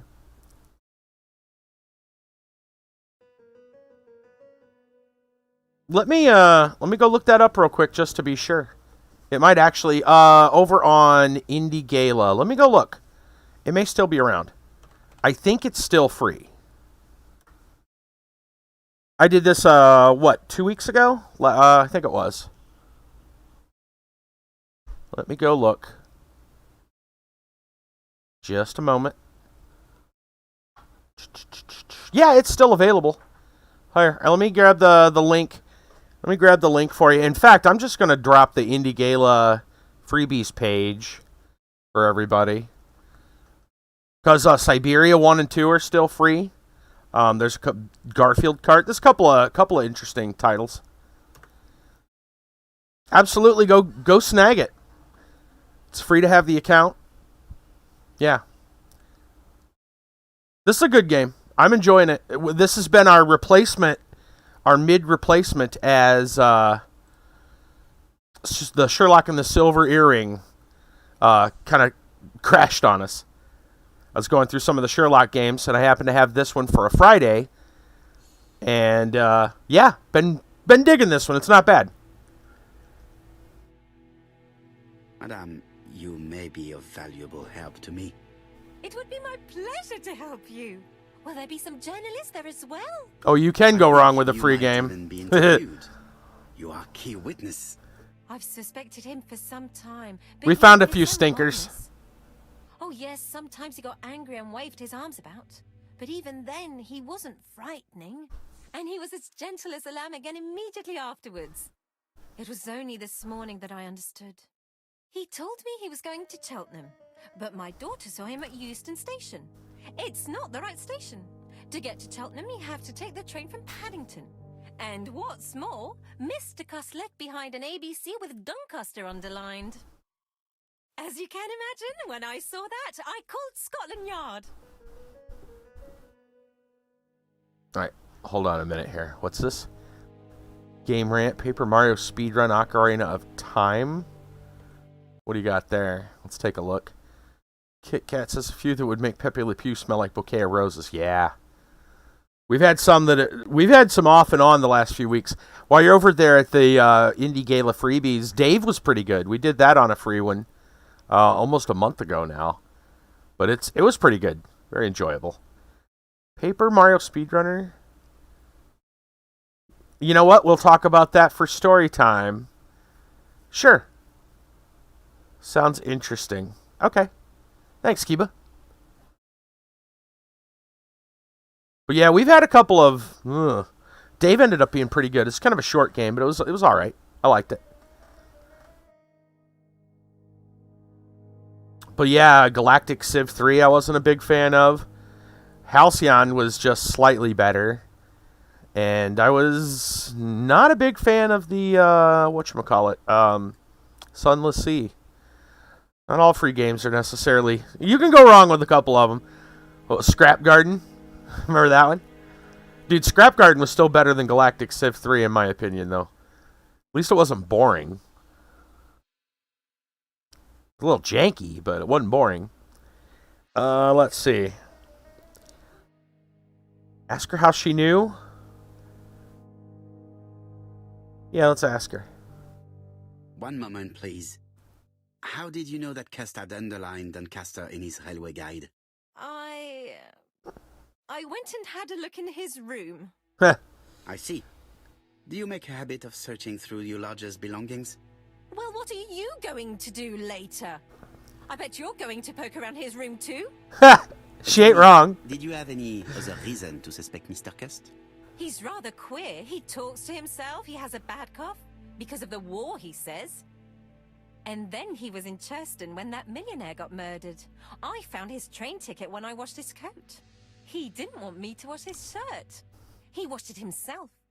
But I did see big brown stains on it. We'll get to that in a second. The worst that can happen, there is one other worse thing that can happen, and I actually have had it happen, and that is you can get malware. If it's from like a, yep. I actually have had that happen once. I'm trying to remember the name of the game that we played. Gosh, that was years and years and years ago.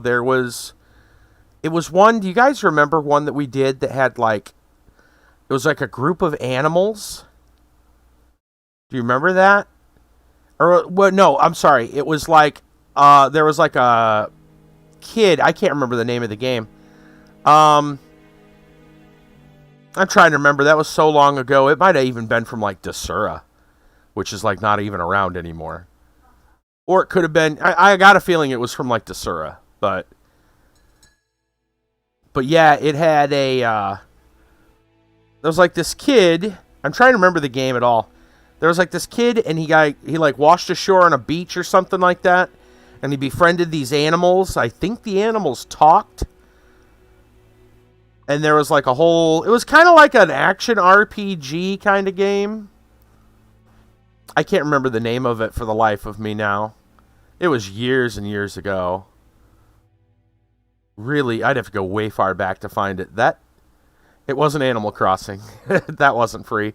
But, I'm sure it wasn't nearly as fun. This one was pretty, yeah, it was kind of janky. It was really, but there was some malware in that. Thankfully, I was able to get it out of the system. It's not even on this computer. Was it on A Small World? No, it's not it wasn't that one with the kid on the little planet. It wasn't that one. It was way before that one. It's like, gosh, this must have been like 3 years ago. Way back. Way back. Way before I had a Discord. Yeah, way before Discord was really even a thing, I think. Discord wasn't even around, it feels like. Yeah, I think it was before you were around. It was way backs. Like I said, this Friday we're going to be 250 Friday free games. 250. And I haven't streamed every Friday. So you add that up, that's about 5 years I've been doing them. So it goes back a ways. It goes back a little ways. Do you think it was blood? It might have been. Got used to travel for his work. Is that correct? Yes, although he was unwell on trains. Unwell Do you know on where trains. Gast was at the time of the murder in Andover and Bexhill? On June the 21st and July the 25th. No idea. But surely you keep a register. It won't do you much good. Mr. Cuss rents his room for the year. If he goes away for a few days, I have no reason to make a note of it. Ah, I remember one thing. Bexer's by the sea, right? And mostly things are safer. Well, as it happens, at the start of July, Mr. Cast asked me to repair his bathing dress. Suspicious, huh? I wanted to bring up that even on Steam, and I'm assuming most of you watching right now don't really grab the like really kind of shady indie games on Steam that are, and they usually cost something. We're not talking about the free stuff. We're talking about the really like almost like meme games and stuff like that. Some of the weird stuff. But yeah, Steam has actually been host to some files that were damaging to systems. There was a game not even 2 years ago. Brassel, yes, by the way. Congrats. The 100 Message Cup. But yeah, Steam, not even 2 years ago, there were games that had crypto miners and stuff in it. And so you'd get this, like $5 game or whatever, and it was really more like one of those like asset flip type of games. Wasn't very good. And if you were watching, you'd find out your computer was maxing out all its stuff. And the reason for that, if you had the means to figure it out, was that there were like crypto mining program hogging all your resources. It was crypto mining for them. And yeah, there's some stuff you got to be careful, because Steam specifically has a very lax attitude when it comes to like, oh, you're a developer and you got a game. Well, if you give us money, then you can be on the Steam store and upload whatever you want, basically. Yeah. Oh yeah, there was one. Yeah, a lot of games that happens. Well, it's because Epic curates it. Like right now, right? Like Steam is like all about like, if you give us the money, we'll put you up. And basically, unless someone reports you for whatever shady practice, then we'll look into it, right? Whereas Epic tends to make deals specifically. Yeah, they're a little more they're a lot more curated. You give it time though, and things open up, and Epic becomes an even larger competitor. You may see the same thing happen on Epic. It's not going to happen for a couple of years though. Yeah. In fact, things actually got lax on Steam, and in a way, it's been. People complain about Epic for a lot of reasons, and they're not wrong, but at the same time, they are providing some measure of competition to Steam, like serious enough now that hopefully we'll see some better, some improvements to how Steam does things. Maybe. Yeah, that's kind of the difference. Yeah, Epic goes out. Yeah, you're right, Kiba. Epic goes out of their way, and it's more like they go to people and say, "Do you want to join?" Whereas, yeah, Steam is kind of an open thing. It's like you give me some money, give Valve some money, you can have a store page.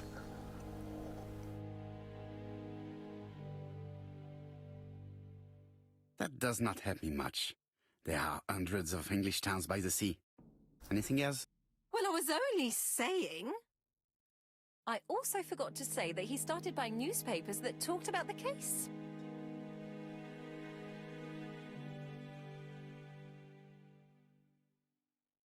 Oh, true.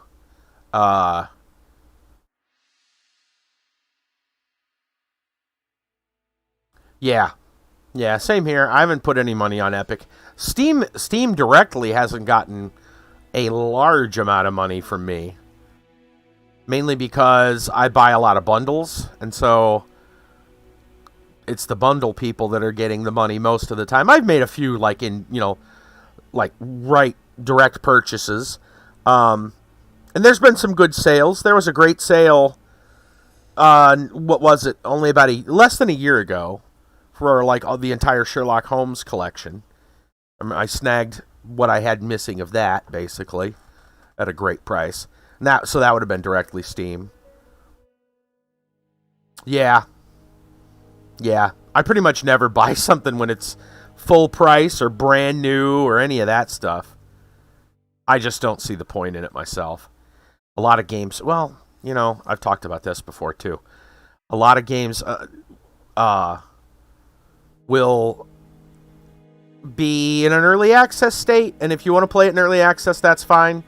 There's some games that get released, and then they have day one plus patches, and you're buying a lot nowadays. Like, you buy games, and they don't even work for a couple of weeks or months until the developers actually get around to fixing the problems. Like, I don't know. I'm one of them people that's like, I don't believe the hype. Which is probably the reverse for a lot of streamers. A lot of streamers, I feel like they go straight. Well, if they're not doing retro stuff, they're doing like, hey, this is the brand new hot thing. Let's all jump into it. It's like, yeah, I'm not that way. I'm like, well, let's wait and see what happens. Wait for a sale on bigger games. Except for COD, here and there. Same with Pokemon. Well, yeah, I mean, I get it. If there's a title you really, really want, like Brassel's saying here, not too many games you want when they're dropped. Yeah, right. There will be times when you see a game that's like, oh, I absolutely want this, and I will buy it, right now. Yeah, I get that. I totally get that. But yeah, a lot of times it's better to just wait a little bit. Well, yeah, some games are right. Some are very inexpensive to begin with, so you don't have to worry about it. That's another reason why indie games. I've started really kind of digging into indie games because, on the whole, they're usually cheaper, and in a lot of cases, they're still very good. Yeah, for the big titles, like, just wait for a sale. I remember picking up. Well, I picked up Terraria when it was on sale a long time ago, and I think it's been cheaper since, but also I don't really play Terraria that often. I haven't played it in a long time. When did he start buying the newspapers? Let's see. They've had a lot of updates since, though. It was just after the millionaire's murder in Churchton. He didn't seem all that interested before that. That will be all for now. I'm going to take a look at his room. Take the key on the counter.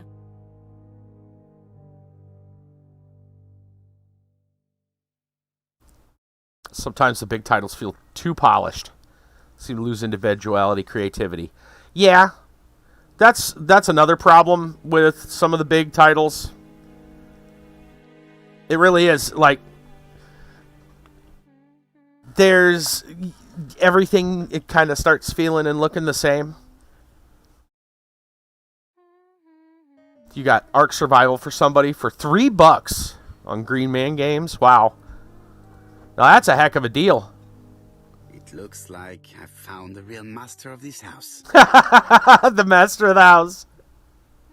Yep. Nice.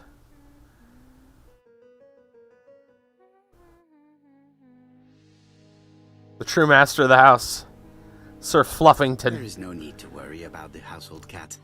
I'm sure that Mrs. Marbury lets it do what it pleases. Sports games. They release the same game every year. New players, sometimes better graphics. Yeah. Yeah. Well, I'm not a big sports game. Well, and maybe it's because they're all so similar. I don't know. Because I remember back in the day, like, I loved, Tecmo Bowl. Right? NBA Jam. Those, back then, those were pretty cool.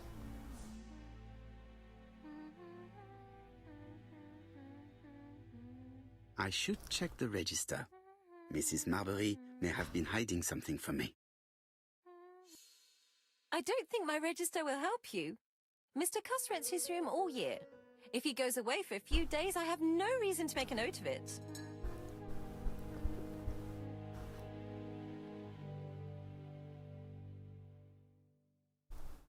The truth is becoming apparent.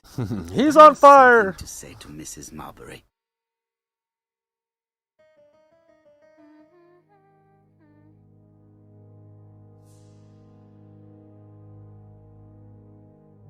Before the microtransaction craze? Oh, definitely. Madden, 2K, FIFA, etc. Yeah. I wouldn't... the only thing I think I'd even think about playing, mainly because I'm not a big sports fan, the only sports-like game I might even think about playing would be like the wrestling games. Because I used to be a big wrestling fan. Because they're just fun to watch, right? But... something interesting to note about those, like, if you talk to anyone who's played a majority of, like, the genre of, like, the wrestling games, a lot of them will say that it pretty much peaked during, like, the N64, PS2 kind of era, and they didn't really get better. If they lost features. I haven't played the newer, like the 2K WWE games, but it certainly doesn't persuade me into, to go seek them out. In Madden 18, play a match with a friend when they're over here. Yeah, I get you. There's times when that's kind of fun. One of the... I think that's where consoles right now, still shine, like your couch gaming, right?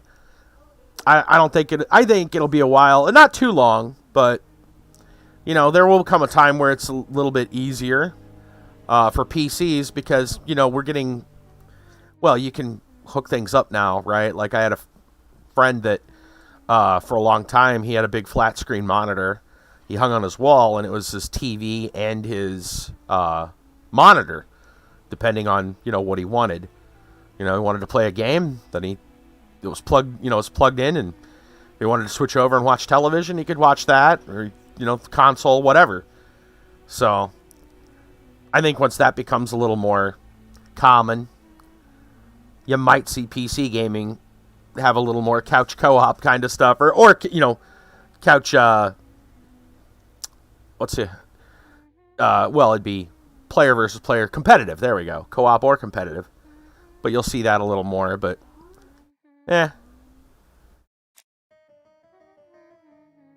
woman appears I'm more of in a bad mood. most of my friends though are like table and board game players anyway, so if we're coming over to game, we won't sit at the computer. We'll, you know, grab some miniatures and dice or whatever, cards, and you know, play at a table. So.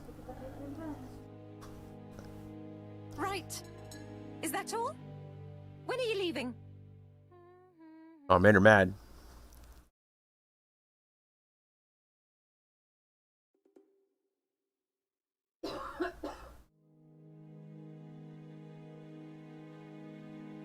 Tabletop simulator. Mrs. Marbury is taking out her bad mood on the evening meal's potato. You know, laptop used for gaming. A friend over, usually bring to the living room. HDMI it to the TV. Yeah, there you go. Yeah. It's becoming more common. Tabletop simulator. I mean, I guess you could use it. You could use tabletop simulator. I guess if you don't have the game, I would think if you're going to do tabletop simulator, that's more for like online play, you know, which pretty popular right now since everyone's staying home. Nidhogg, Lover's Dangerous Space Time, Broforce, Jackbox Party Pack. Nice. When am I leaving? When you're going to be done peeling that potato? Yeah, Broforce, that would be a good one. That'd be a great one to play. Couch co-op style. Is there anything else to look at? That's privates. Yeah, Broforce is pretty good. Jackbox, I could see. To Mrs. Marbury. Oh, we're going to talk to her first? Okay. Jackbox is one of those games that would work really well, too. I don't know the other ones too well. I've heard of Nidhogg, but I thought that was single player. I don't remember. Room 306 is Cust's room. Can you explain yourself? If I did, it was because Mr. Cust wasn't here. What about it? Accuse her of being a crook?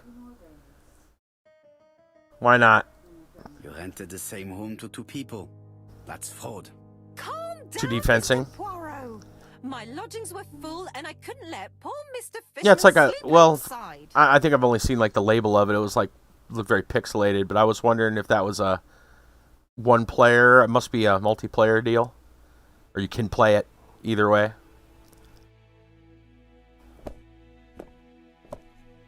Let's go check out room 306.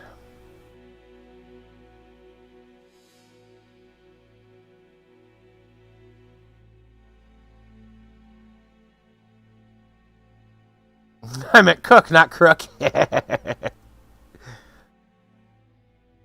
You can play one player, but couch co-op is what shines. Got it. There we go. Trousers, white shirts. Everything has been washed very well. The Bexhill Daily paper, dated from the day of the Bexhill murder. Most probably the basting dress repaired by Mrs. Marbury's expert hands. All the main articles referring to the ABC case are here, from the Churston murder onwards. Nothing before that date. Mm-hmm.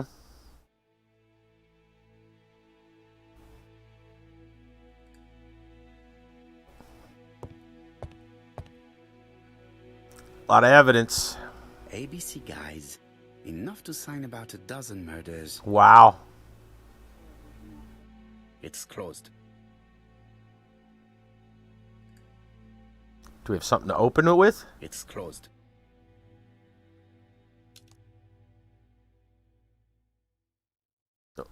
Guess not. Unless you're going to use the key to rip it open. It's closed. We'll come back. I'm sure it's more. Probably a pocket knife or letter opener or something here. Oh, hello.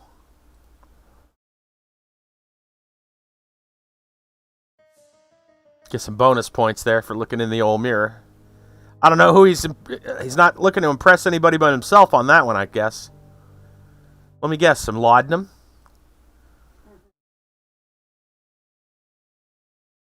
Oh, look at that. Laudanum Cameron's chemists. Mm-hmm.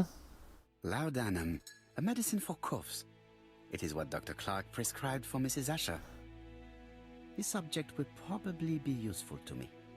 It's probably useful for the, for our buddy, too. Diethyl barbituric acid, Johnson Company. I know this medicine. It is a powerful sedative. This subject would probably be useful to me. That's what, probably what Mrs. Clark is on. Okay.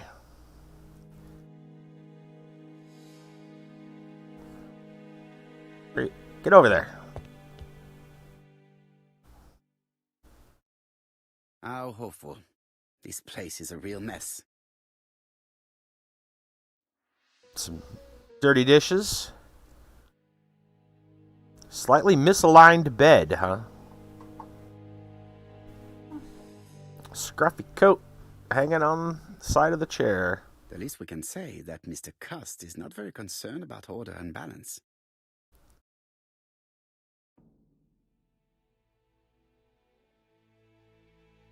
The least we can say that Mr. Cust is not very concerned about order and balance. What do we got on the desk? Oh, looky. There's a lot of things here. Let's start with the knife sticking out of the drawer. A long-bladed knife. A murderer's weapon. Nah, he's just opening all those Subject boxes. would probably be useful to me. It's box opener. It's an ABC. Yeah, there's like a dozen of them in the boxes. Cust is parsimonious. He keeps his pencils and sharpens them until there is nothing left. It is clear that he did not grow up in luxury. Wow, that pencil's like a little tiny stub. John Milligan, Managing Director. Already been chewed gum, yeah. Warwick Street, Leicester. ABC brand gum. A.B. Cust, Marbury's Guest House, 1935, May the 21st. Dear Sir, further to our letters dated 5th and 10th of the month, we confirm we are you as door-to-door salesman, according to the conditions stated in our previous letters. We will send you the articles by mail and also a Redfield typewriter you will be using for every business letter. Oh man, the typewriter, of Regarding course. the schedule of your rounds, please do as following. June 21, Andover. Arrive by train the 20th in the evening and get a room at Station Hotel. Start your turn in the north part of the town. This letter establishes that Cust went to Andover, but the ink has hidden the destinations of his other trips. I know from Mrs. Marbury that he went to Churston. I just have to show that he went to Bexhill, and I will have proved that he was present at all the crime scenes.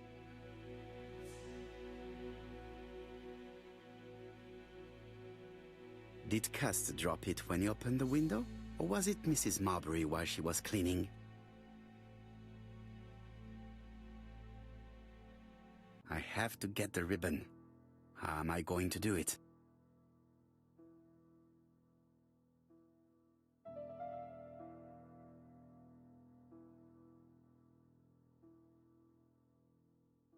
What do we got here?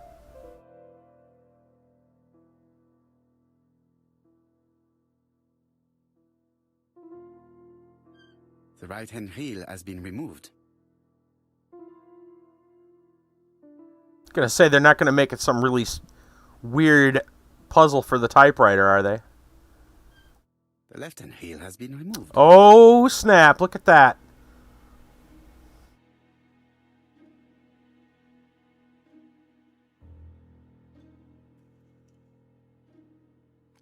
And here is the ribbon.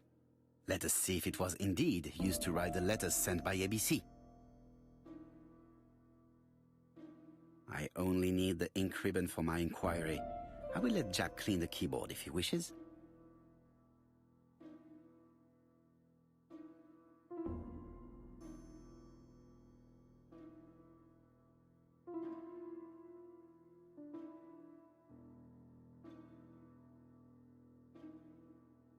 Alright, I'm not sure what we're supposed to be...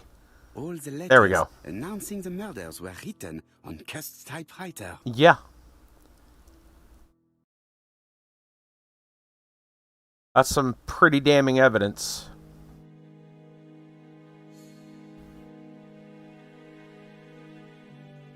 It's closed. Feels weird to use what might be This knife is very useful. the murder Maybe it never cut anything other than string. weapon. Stockings. Oh, yeah, well, that would explain that.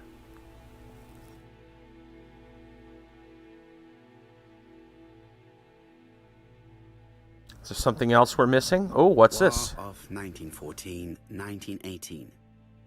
By the King's order, the name of Corporal A.B. Cust, Devonshire Regiment, was published on the London Gazette on May the 10th, 1918, as mentioned in a dispatch for gallant and distinguished service. An army dispatch, wounded on the Somme front, victim of a gas attack. Corporal Cust greatly deserves his distinction. It's an old war veteran. Alright, what else? What are we missing here? Is there something else? There's got to be something else in the room. Maybe behind the bed? The least we can say that Mr. Cust is not very concerned about order and balance. Maybe we're going to take the coat?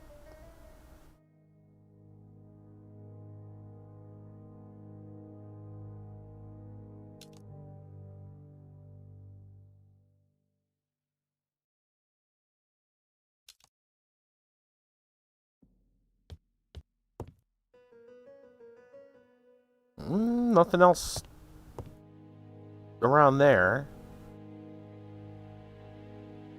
What have we not noticed then? We've got that.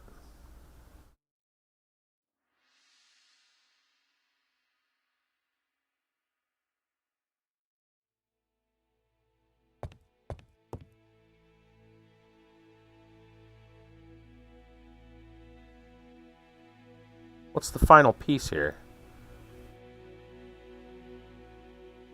Found everything there.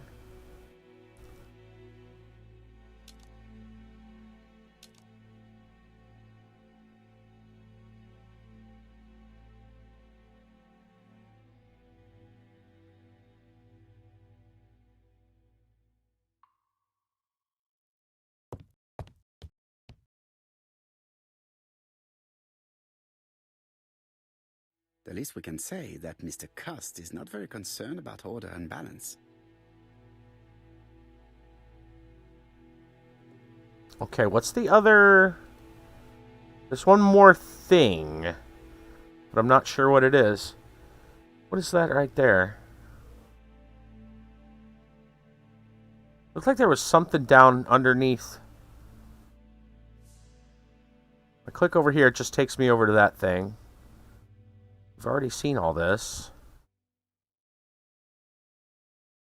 Can we... This letter is not from... John Milligan. Right. I don't Dear need it. sir. No, don't need it. Further to... Regarding the schedule of your... This letter established... I know, we got that.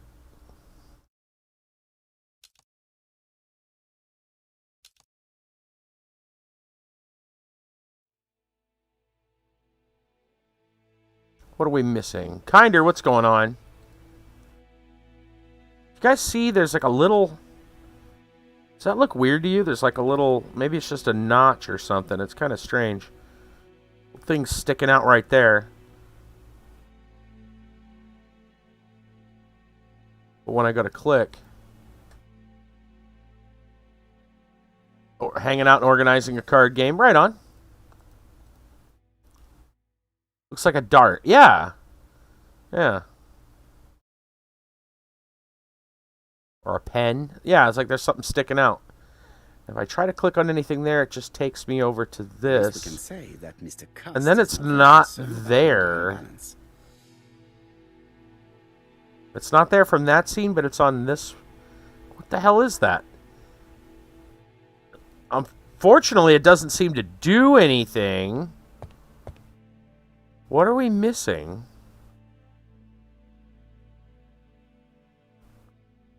Already looked at that.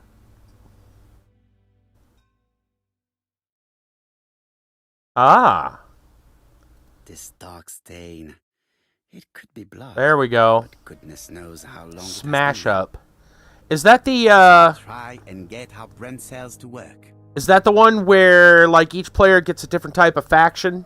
And it's like pirates versus dinosaurs or something like that? Yes, I've played a little bit of that before. Fun game. Yes. You have all of it now. Oh, nice. Very nice. Yeah, that's a good card game. That's fun. Where was Cust at the time of the Bexhill murder?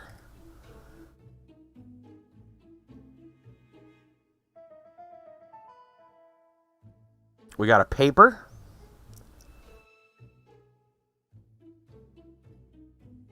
And so the room was rented to someone else.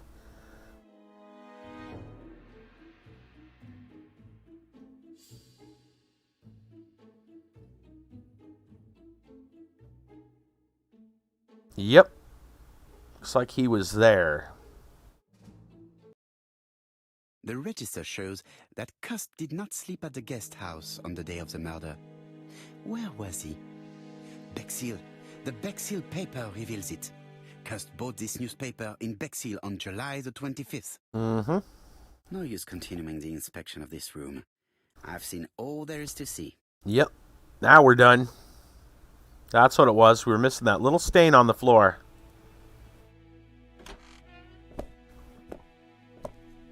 Thought it was cool. Wanted to get everything. I haven't played that in... Goodbye, Mrs. Marbury. I feel like 4 or 5 years. It's been a while. You again, Mr. Poirot. There's probably a lot out there since. Ah, Chief Inspector. I was about to leave. Good evening, Chief Inspector. Welcome. How many sets are there now for that? I must go to the kitchen. I'll leave the key of Mr. Cust on the counter. I'm sorry I'm late. I've spent ages with the Doncaster police. And you?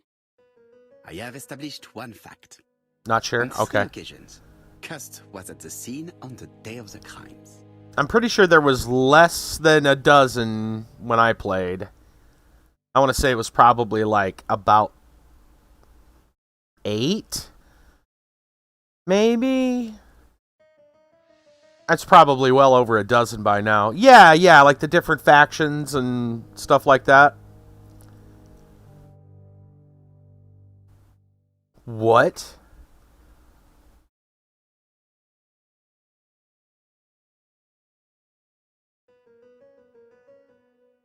Real? Wait, is that a mistype or is there 77 different factions now? Holy cow. I'm kind of surprised that it's... If that's... Wow, that's a lot.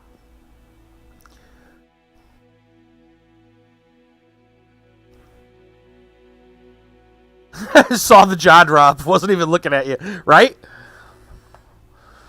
No kidding.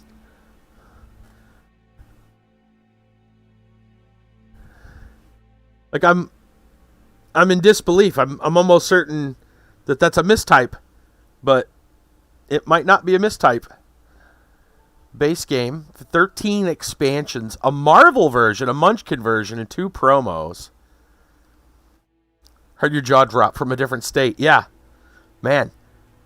77 factions now? Wow. 13 expansions. Marvel, Munchkin, and 2 promo. Boy, did they take off. Good for them. Wow. Yeah, I haven't played that game in like 4 or 5 years.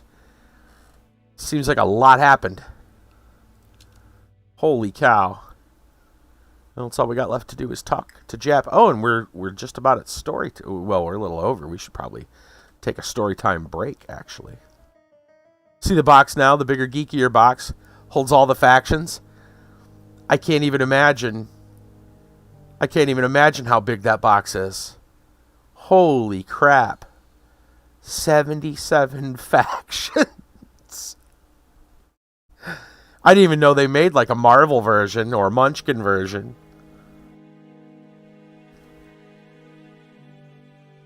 Wow. That's some stuff, man. Well, and then think of how many combinations. Yeah, because it's 2 factions per deck, right? I think it was 2. Right? You slam 2 together and that was your deck. Oh my gosh. Man, oh man, oh man, oh man, oh man. No wonder it's taken long to sort. Holy crap. All right. Let us pause so we can have our time of the stories. Goodness sakes.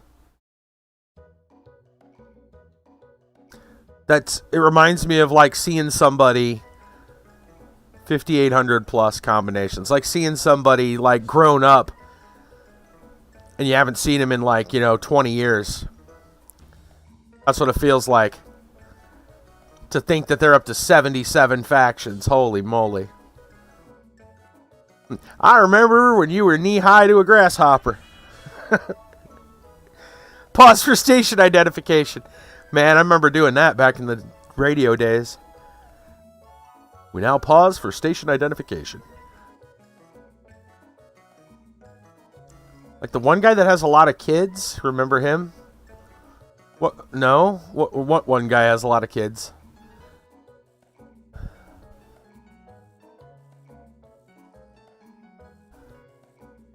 But yeah.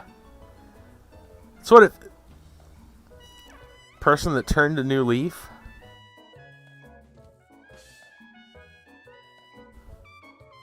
I'm not sure. I'm not sure what you're talking about, Kiva. I'm confused. But it really does, man. It feels like one of those situations where, like, you saw somebody, you were neighbors with somebody, they had like a young baby or a young kid. And then, 20 years later, you meet the kid. They're all grown up. Like, wow, what happened?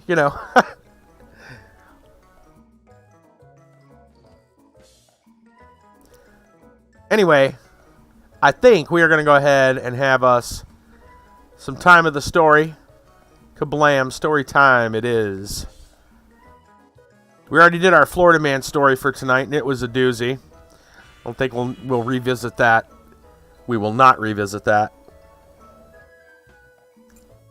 But Kiba has an article for us. And I have an article for us. So let's get down to it. If anybody wants, any news or stories, whatever, you're welcome to share.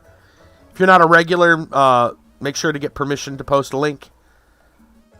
Anyway, let's kick it off. We'll kick it off with Kiba's story from Game Rant. It says, Paper Mario speedrunner beats game in under an hour thanks to Ocarina of Time. A new speedrun of Paper Mario makes use of some serious data manipulation, requiring players to hop into Ocarina of Time to make the magic happen.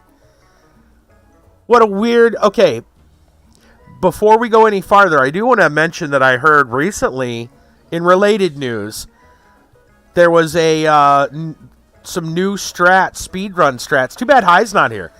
He'd enjoy hearing about these speedrun strats. You guys remember Perfect Dark? The N64 game? They found like a new speedrun strat that allows you to clip through terrain using like the hover bikes. And you can speed up. It's finicky, but yeah, they're doing new speedrun strats. 20 years. New strats being discovered from a game from 20 years ago. Kind of interesting. I love hearing about stuff like that. This one is really mind-blowing.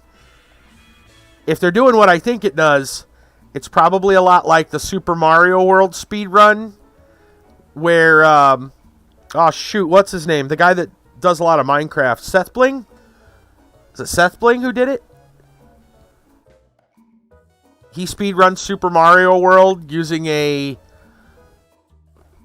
strat where you put information. It's data manipulation. He gets certain numbers into memory and triggers the final game screen. And he's only in like the second the second zone. All right, here we go. So, Paper Mario franchise has charted its own path for a number of years now, built up a strong fan community as a result. While a number of fans would like to see Paper Mario return to RPG mechanics in future installments, the series looking to try out creative new ideas.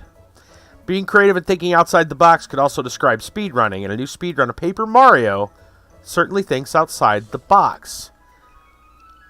Oh, no kidding. Yeah, how they figure this stuff out is what really gets you. Because it's one thing to manipulate stuff in the game. Like even the Super Mario World one is pretty creative.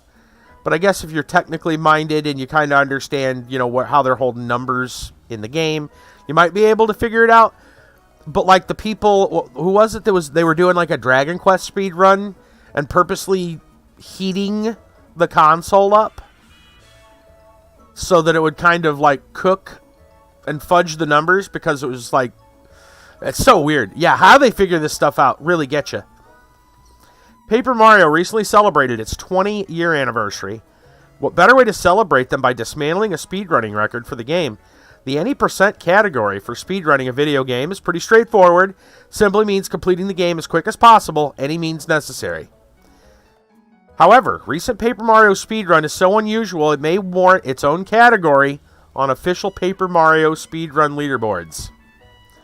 Speedrunner JCog set a new record time of 54 minutes 22 seconds, completing Paper Mario at a blistering pace, a full 45 minutes faster than the current best time, almost half the speed, almost twice the speed, but half the time almost. The only caveat is JCog spends more than half of this run playing Legend of Zelda Ocarina of Time. He calls it the Stop and Swap Any Percent category, a reference to a Banjo-Kazooie feature cut from the game supposed to involve cartridge swapping. This is probably going to get its own category. I can't imagine it's not going to get its own category. And again, I'm going to sidebar this by saying, think about if you're going to allow that kind of thing as a world record in the any percent category, then that sounds like a slippery slope into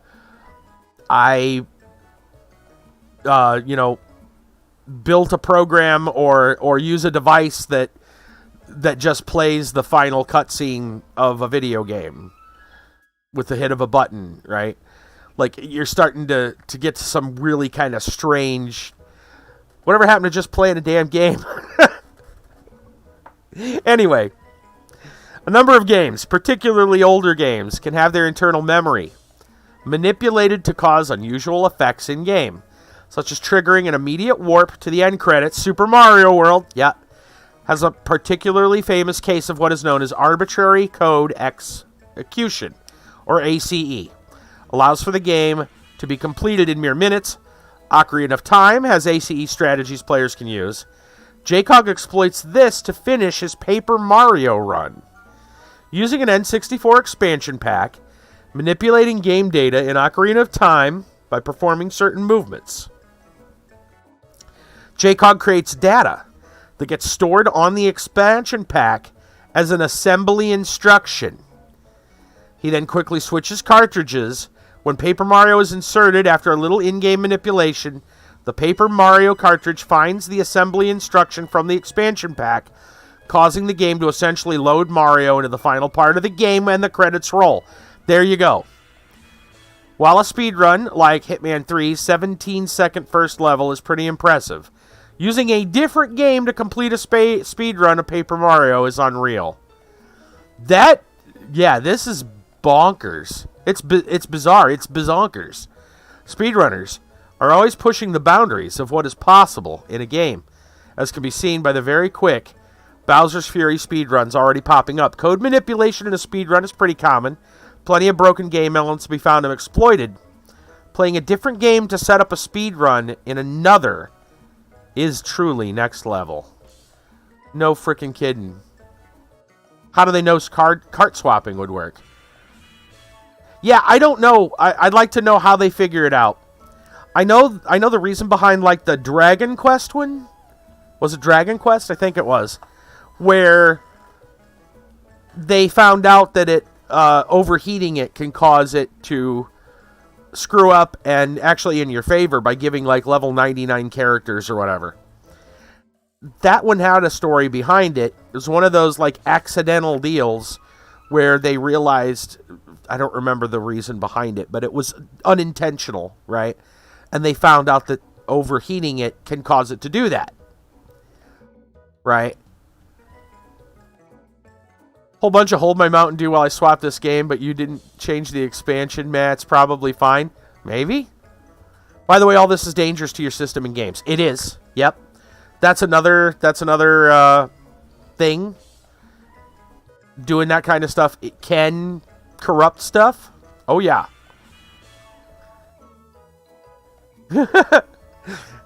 Yeah, let me switch games. You didn't change the expansion. Yeah, it's fine. Nothing against these guys, but wow, if they put that much thought into other things, be something else. I kind of agree, too. That's one of the things I always thought was kind of weird about speedrunning. It is kind of like, how did you figure this out? Makes you wonder if those resources could be spent into, like, curing cancer or something, right? Too busy speedrunning Paper Mario. I mean, it does take some really out-of-the-box thinking. I don't know, man. It's crazy stuff. Crazy stuff. I would like to know how they figured it out. Just set up a speedrun category of curing cancer.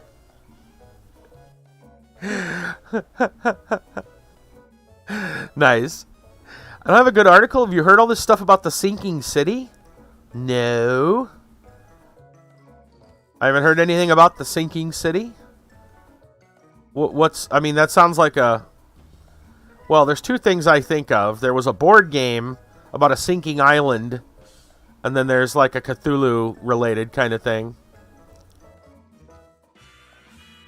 Or that'd be more like a sunken city, but in some next level thinking that's beyond. Yeah, dude, I wouldn't go that far. I mean, as far as to speedrun a game, I don't know, man. When you're doing that much stuff,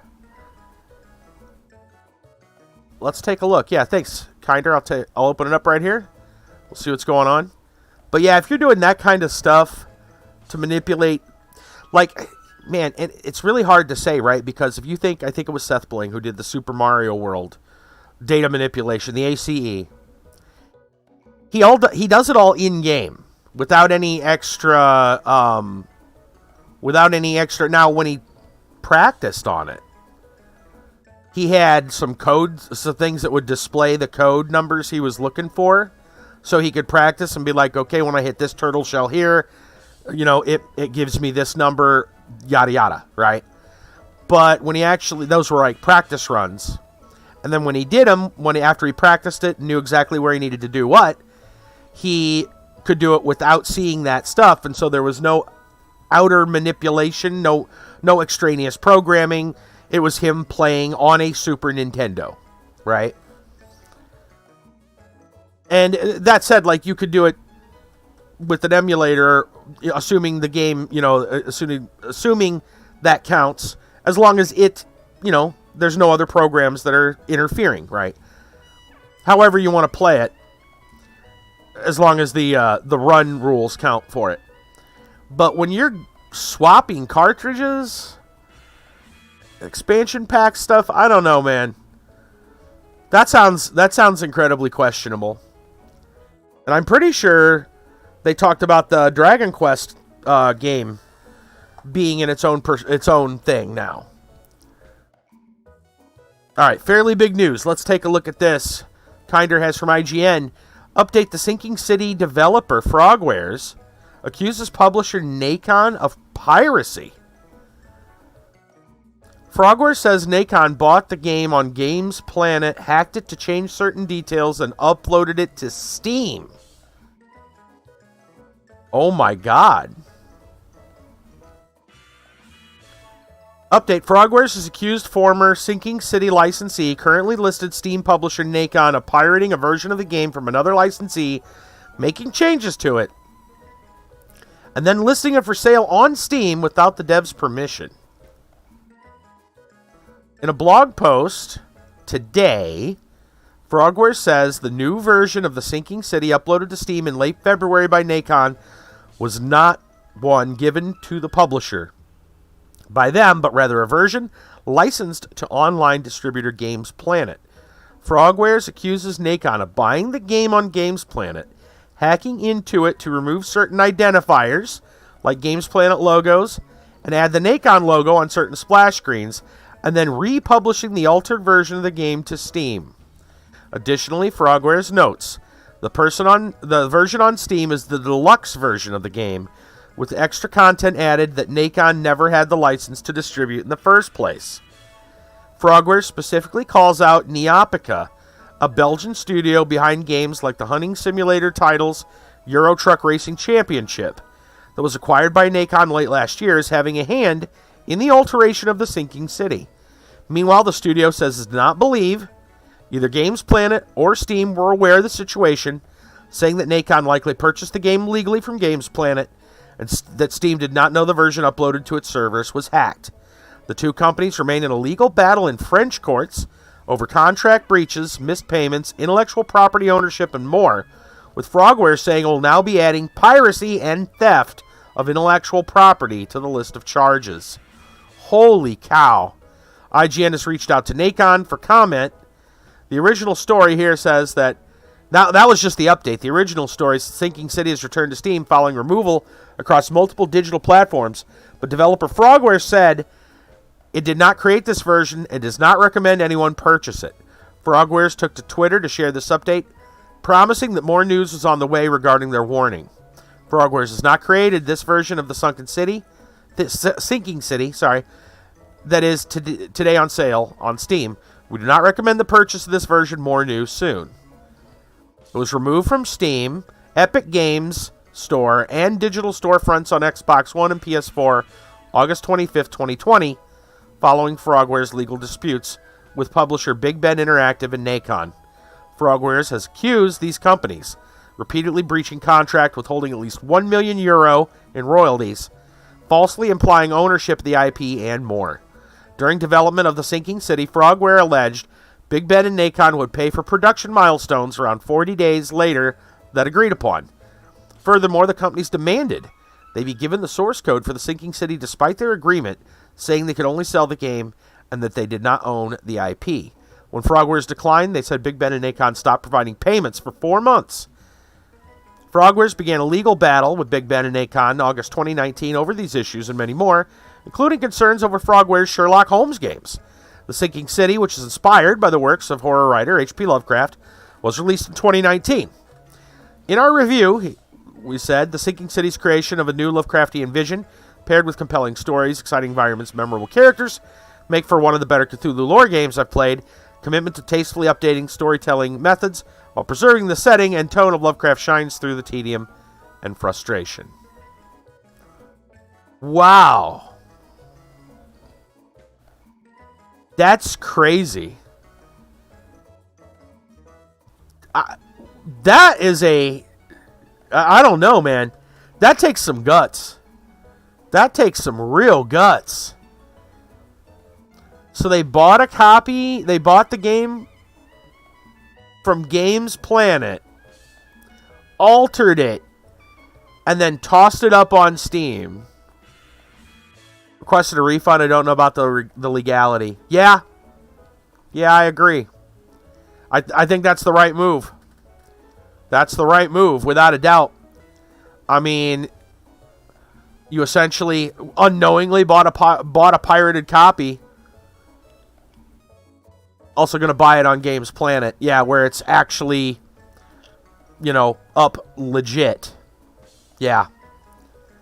Well, there we go. There's a case. Not necessarily, but we were just talking earlier about how Steam kind of lets anything go up on the store as long as you give them the money to open the storefront. Steam didn't know. Even Epic got affected, yeah. They also put it up for about $30 less on Steam than the legal copy. Wow. But yes, even Epic got affected. They shut that down though. But that was shut down in August. This went back up on Steam. It didn't go back up on Epic. It went back up on Steam only, from what I understand. Right. Game on the no-buy list. Well, you can go get it. Yeah, there you go. Right, you can buy it directly from the developer. You don't have to go through Steam. If you want to get it, that'd be the way to get it, is to get it directly. That is crazy. That they had the guts to think they could get away with that. What, they think Frogwares just wouldn't know? Really? Like, do they not understand how the internet works?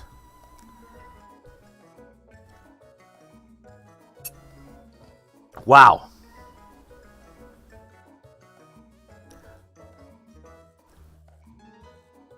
I don't know how that case is going to go, but I can tell you this isn't looking good for Nacon.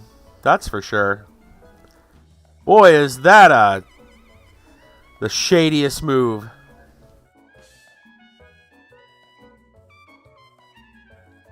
Kinder, that's one heck of a find. Thanks. Thanks for that. I appreciate that one. That's a heck of a story. And I would say relevant to a lot of us because we are, well, at least tonight especially, a lot of us here are, fans of a lot of those, a lot of the similar stuff. Frogwares games, Cthulhu stuff. You've been wanting the game. You've been following it. Wow. Yeah, I didn't hear about this at all. That's nuts. It is very good to get that word out. Holy cow. I'm surprised Steam still has it for sale. Is it still up right now? I'm going to go to the Steam store and go look. Not that I encourage anyone to get it. It's still for sale right now. Yeah.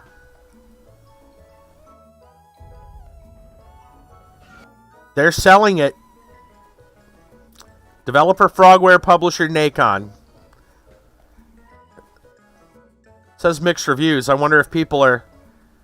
Oh, here's most helpful review, not recommended, by someone named Hasting. It says, unfortunately, they just posted this. I'm gonna make this helpful.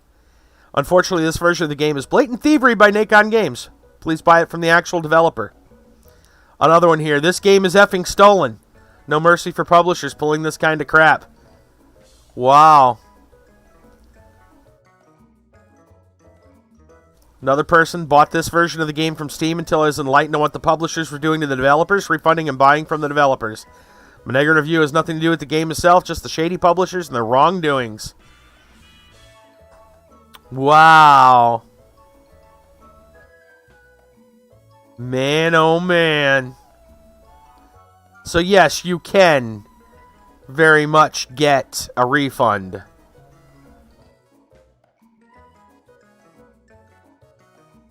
I wonder how that's going to work either. What about people who bought this even unknowingly? And what if the courts decide that that's piracy? I'm assuming, and I'm only assuming, this is high speculation. Take this with a pound of salt. But if they're found for piracy, I assume as part of their penalty, at least it would make sense. Well, yes, but yeah, and I don't know how that works. Like, you would think Steam would be taking it down right now. They should be scared, because Steam is going to be in some trouble too. If the French courts, right? If the court decides that Nacon is pirating this game and publishing it and selling illegal copies, Steam, unknowingly, but that you're still an accomplice. Sorry, Steam. You can be an unwitting accomplice and still get in trouble. If I was Steam, I would take that down now. That should have been taken down this morning. No, just gone. Steam leaving it up is a bad move on Steam's part. They could be, yeah. Someone's going to be issuing refunds. What I'm saying is, it's going to come down to if it's counted as piracy. I assume the people who bought the game on Steam will have the game removed from their library. They will probably be refunded.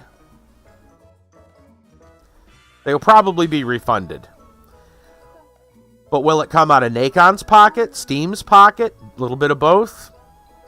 I don't know. Guess it depends on what the courts decide, but I mean, man, oh man, if I was Steam, I'd be like, shut this down now. Jeez Louise. You would think Steam would take it down. Yes.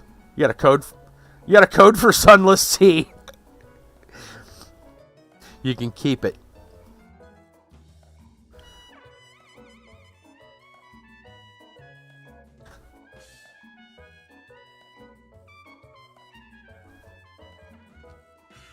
Yeah.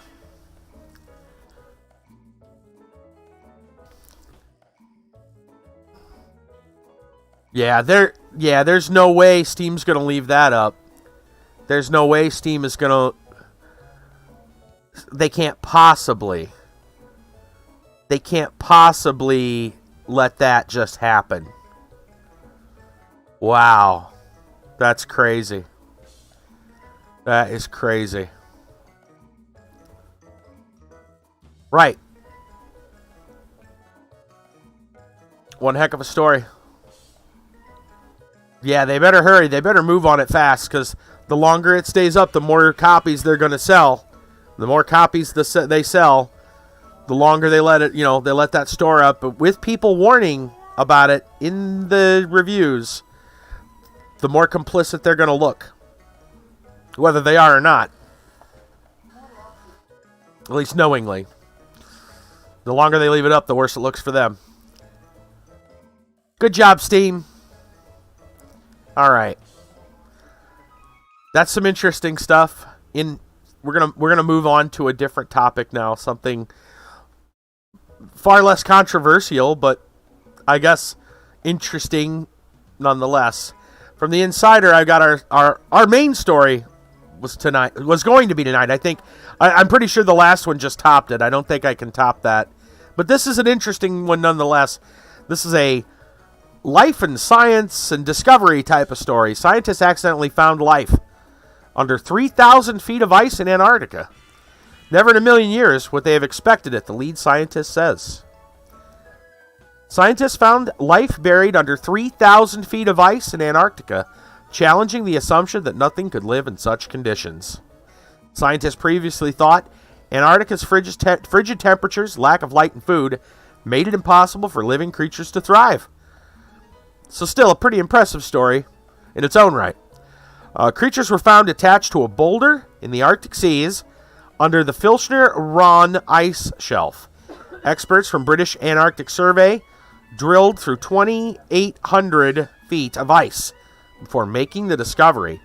The area underneath these ice shelves is probably one of the least known habitats on Earth, said Hugh Griffiths, one of the scientists who made the discovery, in a Twitter video. We didn't think these kind of animals, like sponges, would be found here. The Filchner-Ronne ice shelf is a massive floating ice sheet that stretches out from Antarctica. It spans more than 579,000 square miles, but little has been explored under the ice. Enormous icebergs occasionally break off the ice shelves and drift away. In December, one of these icebergs threatened to crash into a breeding ground for sea lions and penguins. Scientists say they didn't set out looking for life. They were drilling through the ice sheet to collect samples from the seafloor. Instead, the camera hit a boulder. When they reviewed the camera footage, it revealed the discovery. Never in a million years they thought about looking for this kind of life. They didn't think it would be there, Griffiths told The Guardian. The video reveals two types of unidentified stationary animals. Shown in a video from the British Antarctic Survey, the animals in red, they got them marked out here on this picture, seem to have long stalks, whereas another type of animal highlighted in white looks like a round sponge-like animal. These animals were found about 160 miles from the open sea. Our discovery raises so many more questions than it answers, such as how did they get there, Griffith said in a press release. What are they eating, and how long have they been there? Scientists said their next step was to understand whether the animals were from a previously unknown species. To answer our questions, we'll have to find a way of getting up close with these animals and their environment, Griffith said. Life at research stations in Antarctica is not easy, as they've reported earlier in another article. They are so remote. The first case of COVID-19 on Antarctica was only reported just in December. So it took about a year for COVID-19 to even get there. That's how remote it is. Right? 3,000 feet of ice. They found life. Interesting stuff, man. They weren't even looking for it.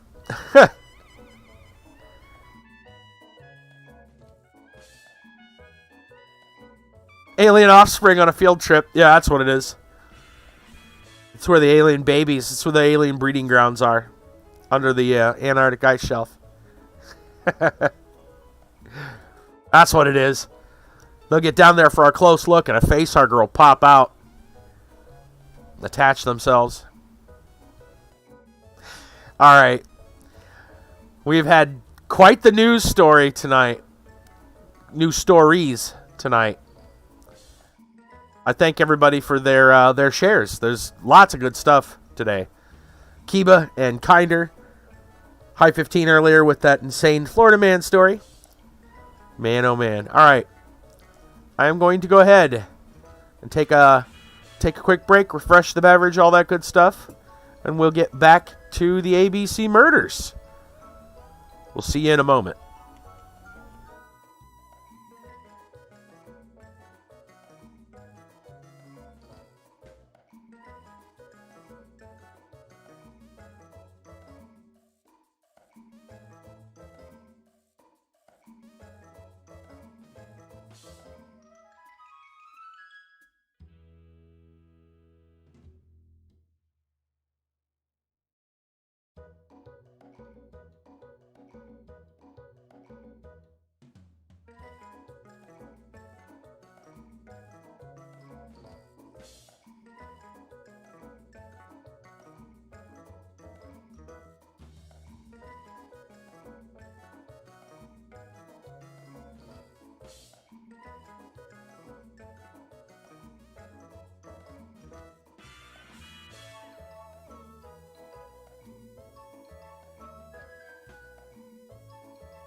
Okay.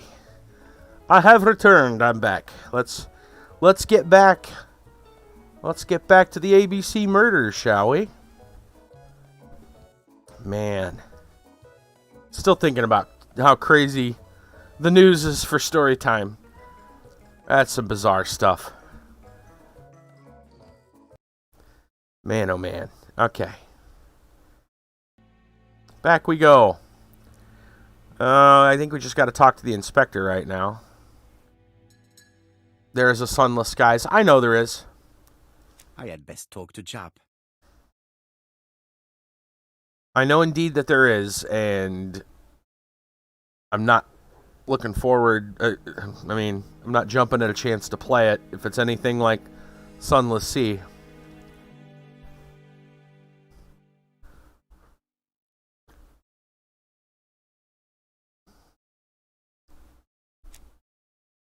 I've listened closely to what you have to say, Poirot.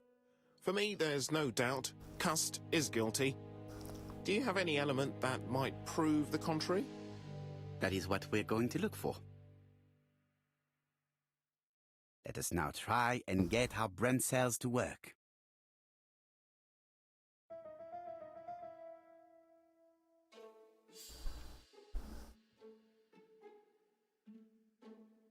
Yeah, I don't know. It just didn't seem... Well, I mean, we talked about it. It's just... so slow.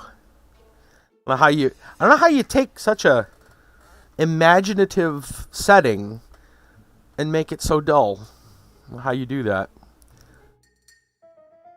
Was it like written by a history teacher or something?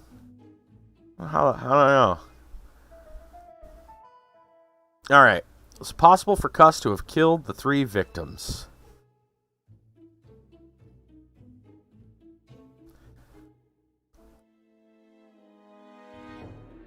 I'm pretty sure we're looking at all 3 of the locations. Was in Andover. Was in Bexhill. Was in Churston. Yep. Are there any common points between Cust and the killer? It's got the ABC guides.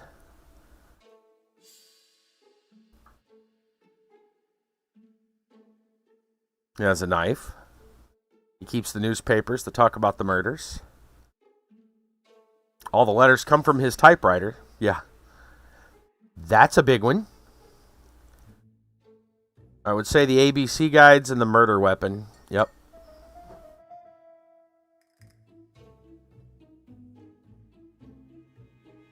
Is his behavior suspicious? Mm-hmm. Lies about the destination. Alright. He has blood on him. Blood when he coughs. Not that mix. These ones then. The newspapers. Yeah. That's suspicious. There we go. The evidence against Cust is overwhelming. His presence at the scenes, the knife, the blood-stained shirt, the ABCs in a box. C'est vrai. However, the blood Mrs. Marbury saw on Cust's shirt may have been his own. According to his medical records, he suffers from hemoptysis.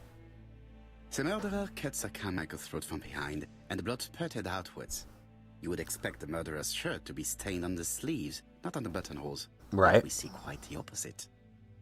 You would expect the murderer to keep the newspaper articles about his crimes. But Cust's collection starts in Cheston, as if it discovered the case rather late. I agree it's troubling, but it doesn't change my mind. There's small details that we should be able to clear up by questioning Cust. When can we talk to him? Doncaster is sending him to us on the first train. Are they questioning him already? He says he can't remember a thing. It's plausible. Doctors say he suffers from absences and amnesia. Mrs. Marbury has confirmed this. He may have done the murders in an altered state. A familiar situation. It's not enough to clear his name. Dr. Thompson insisted that even if you don't know what you're doing, you never commit a murder without wanting to. Très intéressant. I shall remember that. Right.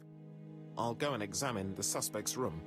Curious. Chief Inspector, I took the liberty of removing a few clues to examine at home. All right, we'll discuss them tomorrow. In the meantime, I'm going to see if you've missed something.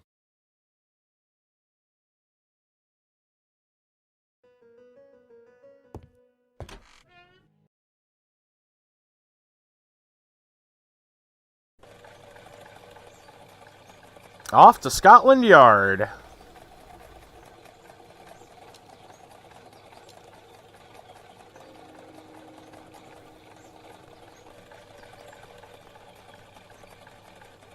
To Scotland Yard, please.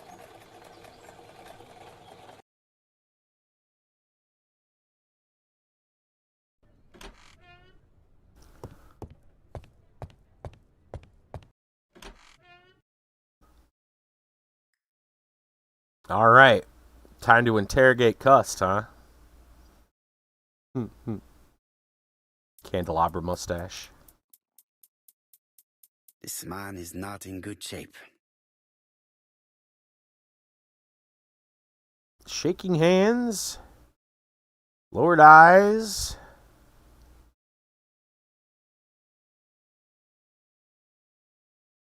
Crumpled jacket.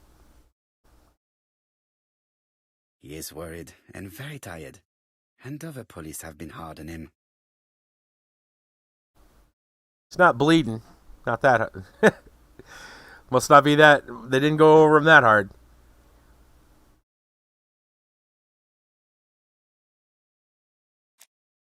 What do you want from me?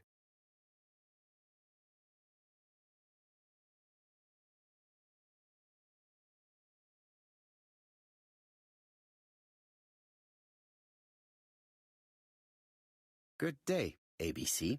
Do you know who I am? Someone who's got it in for me. I am Hercule Poirot, and I want nothing other than the truth. Ah, you're the detective.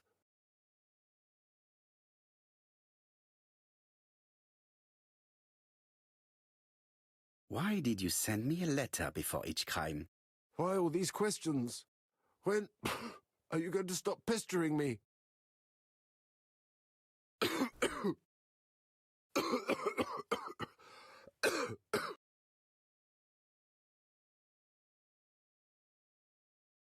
I got a feeling we're gonna have to give him some cough syrup. Poor man. If only I could help him. You can. Give him the sedative.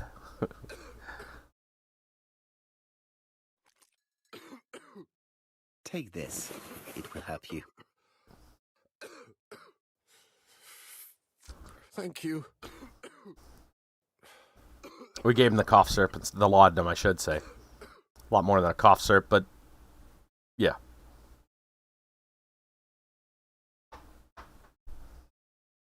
Oh, good God, my shirt is covered in blood again.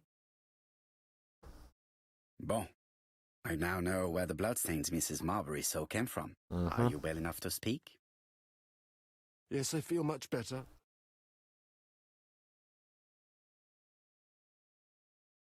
Okay. Yes, I am the person you have been sending the letters to. I didn't write these letters. I've already said so.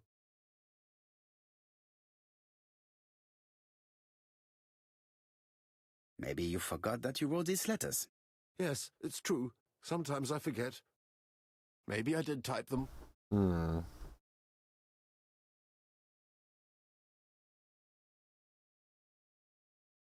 Are you capable of murder, Mr. Cust? All these questions are giving me a headache.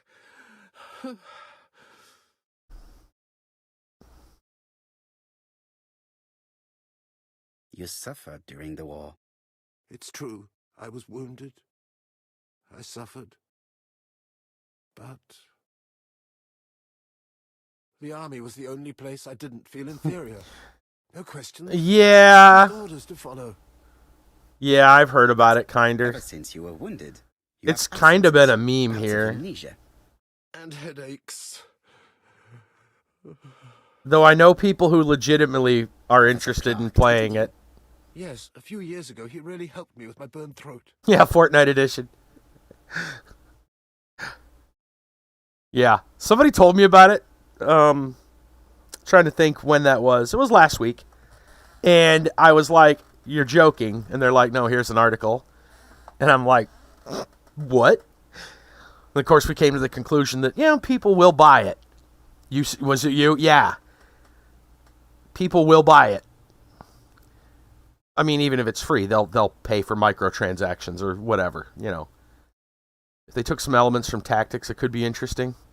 I mean, I guess, but I mean, just slapping the words Battle Royale on something immediately makes me suspect cash grab. Really does.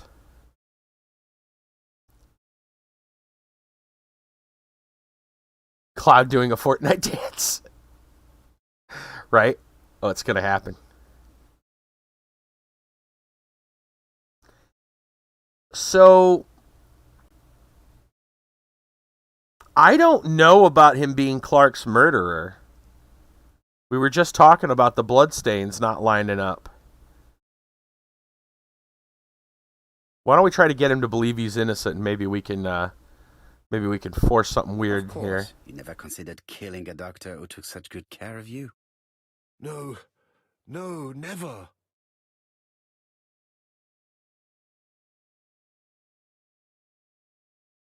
Do you deny being at the scene of the crimes? So? There was no harm in being there. It was only for my work. You were seen at all the crime scenes. Yes, I was. I travel a lot, but not for pleasure. I am terribly unwell in trains. But I had to respect my engagements. My employer gave me very precise written instructions about the towns I had to visit. My employer? Let's see. The company you claim to work for, Silky Legs, has never heard of you. And as for these letters they sent you, they were written on your own typewriter. The company sent me the typewriter when I started working for them. Yes, but the letters were received afterwards.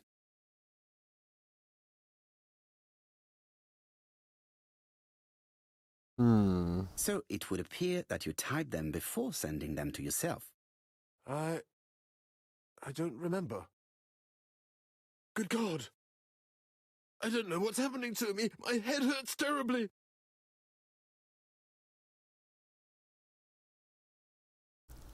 Yeah, the opinion on it, though, is kind of split. Like I said, a lot of us in the channel here right now kind of feel it's somewhere between a meme and a cash grab. But there's other people that I've seen that are like, oh, that sounds great. I want to go play it. I'm like, well, you do you, honey boo boo, or, whatever. But, yeah, it doesn't. Only on mobile devices. Won't have to worry about it too much. Yeah, that's true. Prey to a terrible anxiety. Is it remorse? Or simply the pressure of the questioning and the train journey? Right? I assume we're going to have to give him some sedative now. Because what's-her-name was shaking, and we gave her sedative. Mrs. Clark. Take this. It will help you.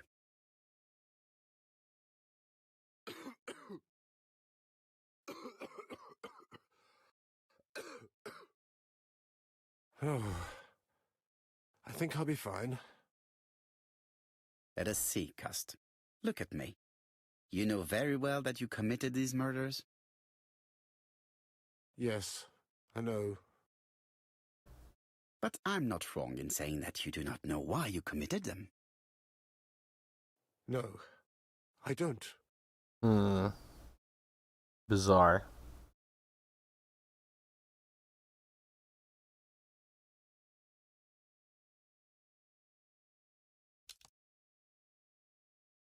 Yep, time to go talk to Jap about this. This is very unusual.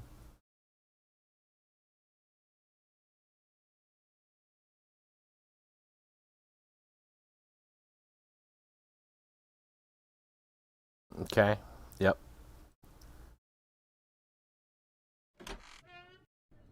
And what conclusions have you drawn? Plenty. It might help us to understand him a little better. Let us now try and get our brain cells to work. Is Cust innocent? Well, that's a good question. Define that he's got some problems. Did he do it? Yes. Was he all there when he did it? Apparently not.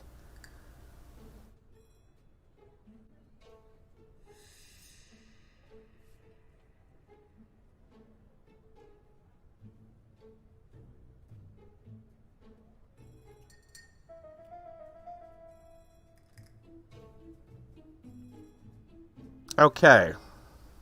What do we know about his health? Well, let's start with that. Brings up blood when he coughs.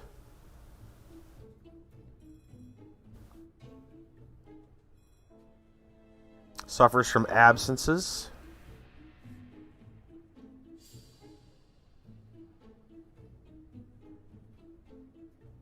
Problem with his throat. Right, mentally and physically weak. Yeah. Any clues do not support Cust's guilt in the murder?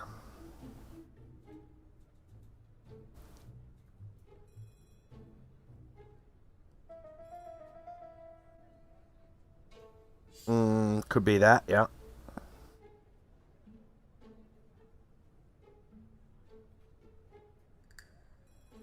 Clues do not support Cust's guilt in the Churston murder?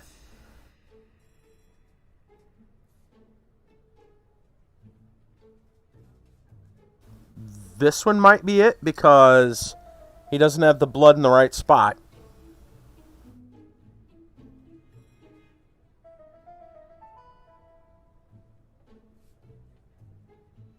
Yep, there we go. Stained on the sleeves, not the buttonholes. Yet we see the opposite. Are there any clues that do not support Cust's guilt? No motives?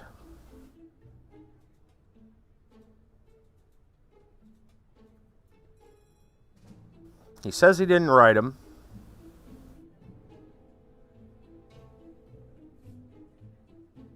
Odd that he only starts at Churston.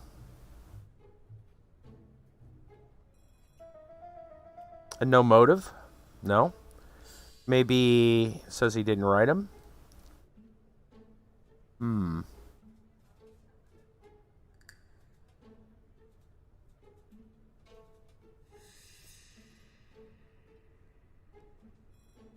Not appearing to recognize Poirot, maybe? Because he's sending the letters to Poirot. You would think he'd probably know a little bit about him.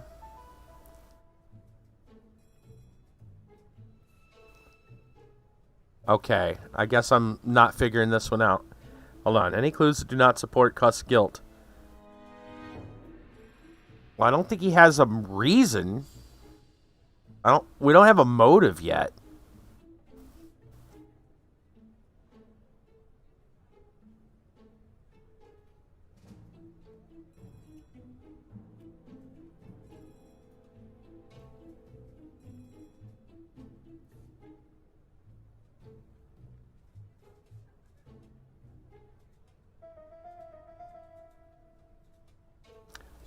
Okay, I guess I don't understand this one as well, this part. I mean, I'm not picking up the right clues, apparently. Do not support the guilt.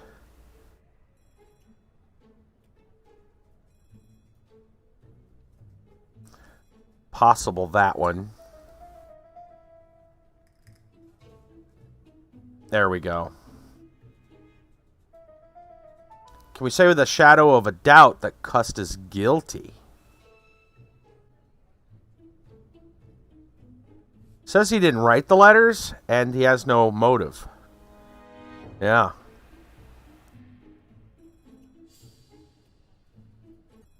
Plot twist. I don't see any clearer than before. This is worse. There is one point to highlight. C'est curieux. Cust admits that he killed, but he does not know why. What did Dr. Thompson say? Even if Cust killed while in an altered state, it still must have been his deepest desire. He must have had a motive. Let's keep it simple. Never mind his motive. He confessed. But you see, he can confess to anything and everything. He denied the murders and then confessed to them. He confirmed that he never typed the letters. Then, with great ease, I managed to get him say quite the opposite. Yeah. Come on, he behaved like a guilty man. He lied to his landlady. Because deep down he believes himself guilty. From the papers, he noticed that he had always been at the scene of the crimes. You must think that he killed and then simply forgot what he had done. How can you be so sure? Let us look at his psychological profile. You will understand my point of view. Let us now try and get our brain cells to work. I know, right? Kitty, kitty. All right. Is Cust clever? It says, indeed, let us look again at this murder, if you please. You will see the murderer carried it out to perfection. This we know. The murderer was clever. Is Cust clever?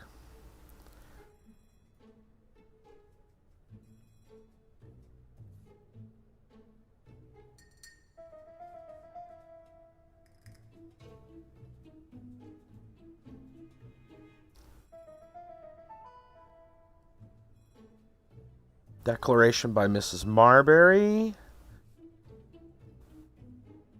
Appears harmless.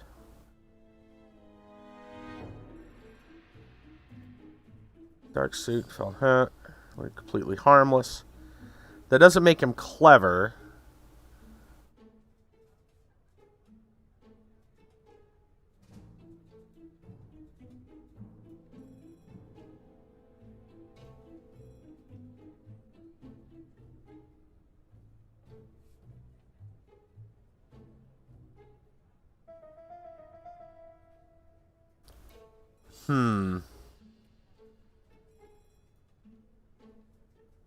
I mean, I think we're looking to find that he's not clever. But it could be the other way around and he's playing us, but it doesn't seem, I don't know, it doesn't seem that way.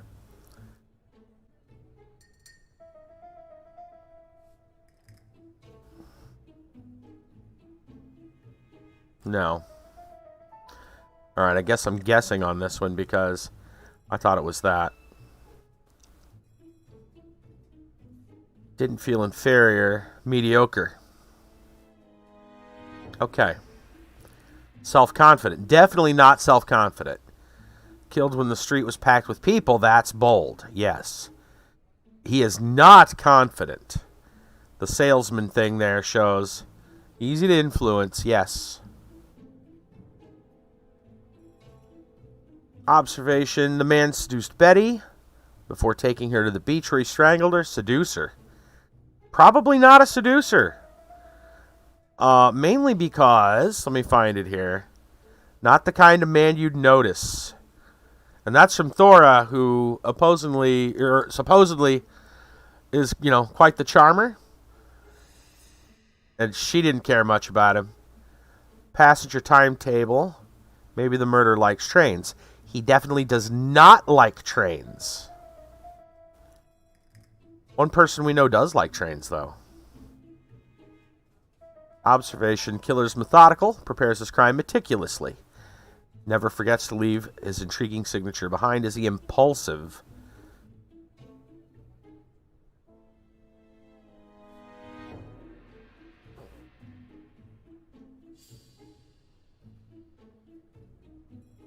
There we go.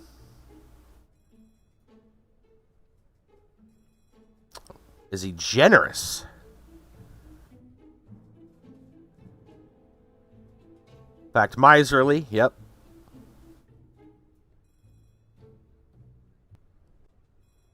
You see? Cust's character is quite the opposite of the murderer's. Yeah. But if he's a madman, can we really talk about his character? You know very well that our murderer does not behave like a psychopath. Apart from the signature, there is no ritual repetition in the choice of victims. Very well, you're right as always. So we have no confession, no culprit, no suspects, nothing. And all that after 2 months of inquiry? What should I do? Have faith. Just give me 24 hours. Did seem kind of weird that they showed Cust so early. New objective, go home. Go home. Is there anything else to see around Scotland Yard? No. Alright, home we shall go. To White Haven, please.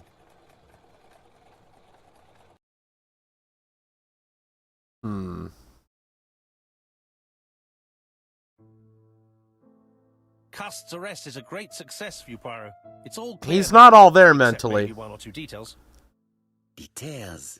Ah, mon ami. The devil is in the detail, as we say. Excuse me? Patience, Hastings. He's Everything will be easily clear once the guests influenced. arrive. Best be prepared. So Slip much the that revolver he's into your pocket willing before to they- doubt his self, A his revolver? own memory. Poirot, what are you afraid of? Trust me. It is important you carry a weapon for this meeting. I will lend you mine. What about... Thing telling me is, it's what got to you be have in somebody mind? close. What about the Surtout pas. what about the You will typewriter be and able stuff? to play your role. Wait one moment. I will bring you my weapon. He's being set up. He's the scapegoat, the patsy. That's who Cust is. Cust is the real killer gets away. Sorry, what did we bring the revolver to Hastings? Oh, okay.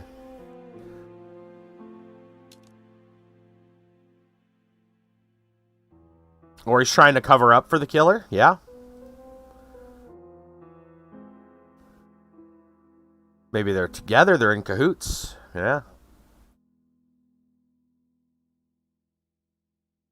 Hastings' photo album.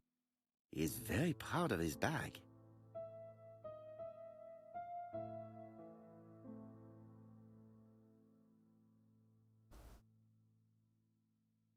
Churston, Devon, population 500 inhabitants.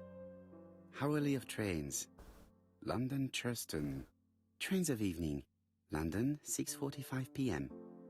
Newton about 11 a.m. Churston, 11:45 a.m. London, 11:45 p.m. Newton about 6:08 a.m. Churston, 7:15 a.m.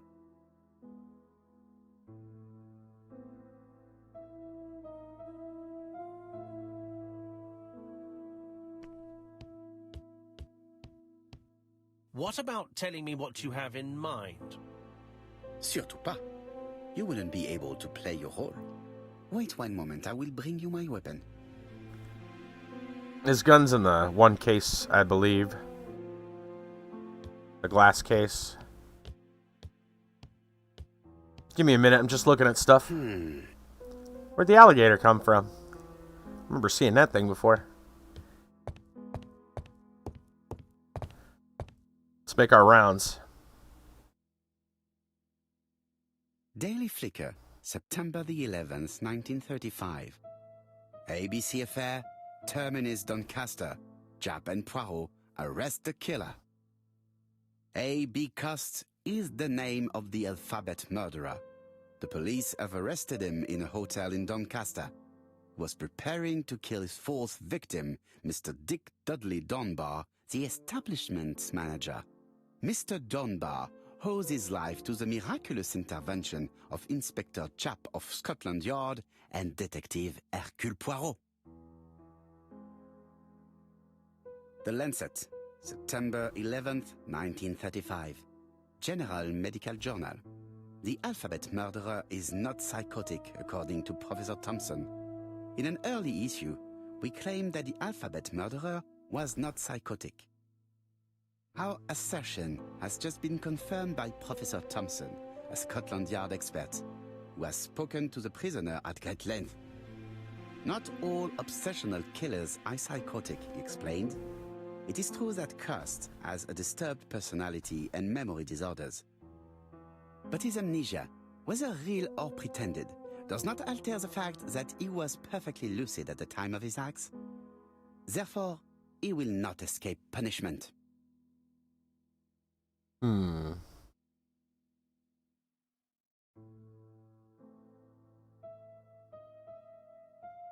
Don't think we need to interact with anything on the desk right now. Let's have some cookies or some fruit.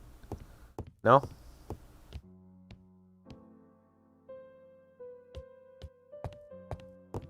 No, hold on before we go to the gun case.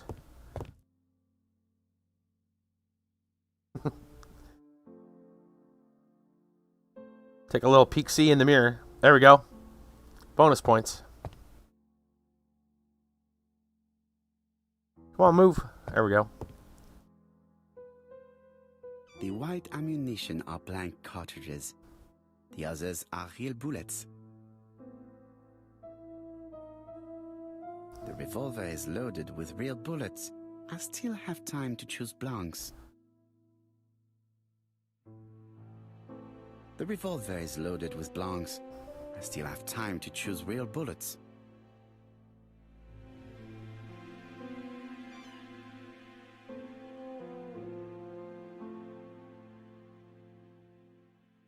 Said we only had 2 or 3 there. White ammunition are blank cartridges. Oh, there we go. The others are real bullets.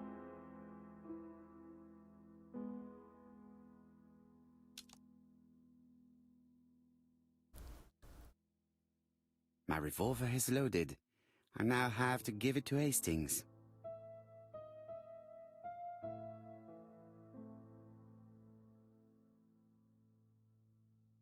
The white ammunition are blank cartridges. The others are real bullets. We're loaded with blanks. I'm not sure what the point is. Other than we don't want anybody to get really, shot.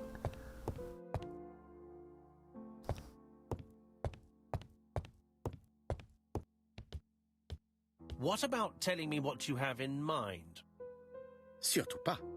You wouldn't be able to play your role. Wait one moment, I will bring you my weapon.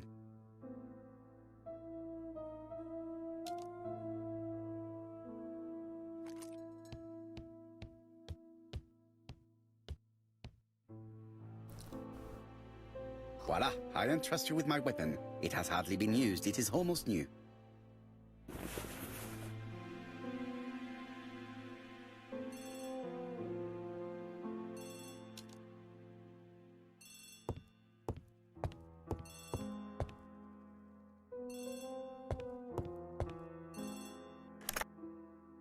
Chief Inspector, is that you? Yes. Sorry, but we haven't found anything. Have you checked the typewriter? And the packaging, the letter, and the ribbon reel. We've only found prints left by Cust and his landlady. Well, never mind, I shall make do. So, are you still going to hold your meeting? Of course, Chief Inspector. I can hear my guest coming up the stairs. Why have you brought us here, Mr. Poirot? Since Cust's arrest, I thought it was all done and dusted. Miss Gray formally identified him, as well as Miss Barnard.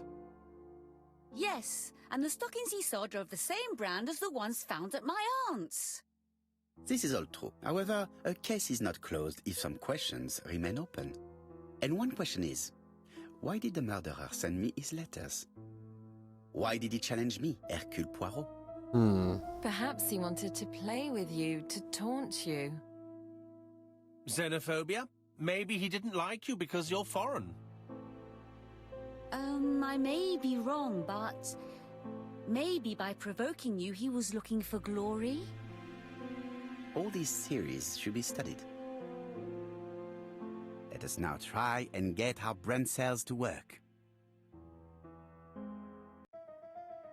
Alright, why did the murderer make a mistake in the address?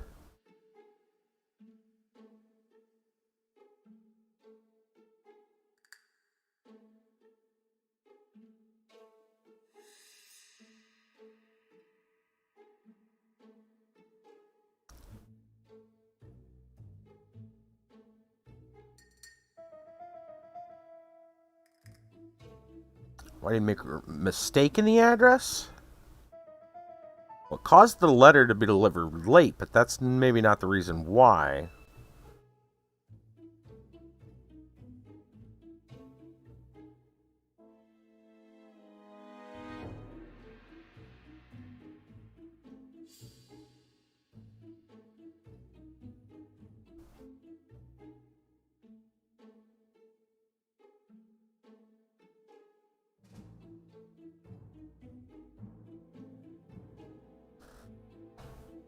Let's see. Well, there was an error, that's what caused it, why would it be a mistake?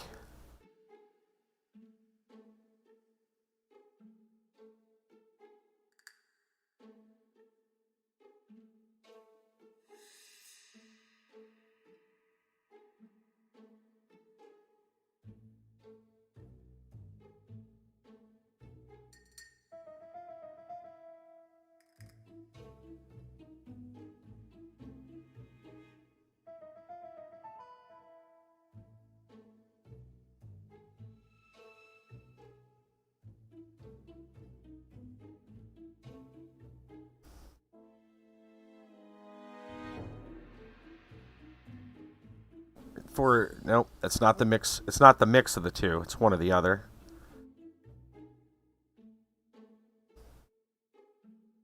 Let me see if they're trying to put... No, they're not. Okay. I was gonna say maybe I had the question wrong. That's the circumstances of what caused it, but not the why.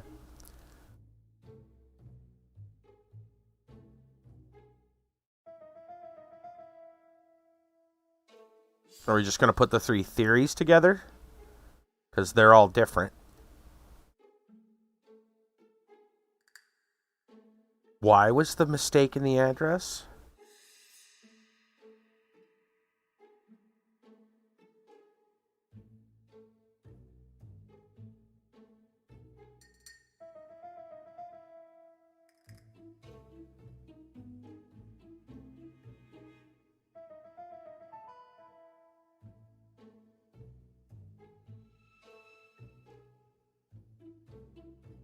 Or maybe we're just choosing the three... No. Okay.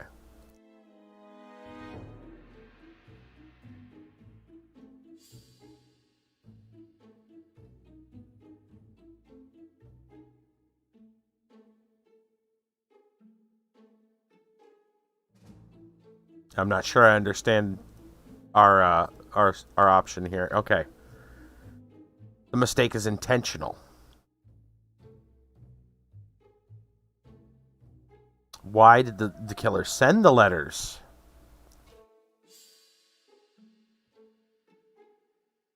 Well, if it's an intentional mistake...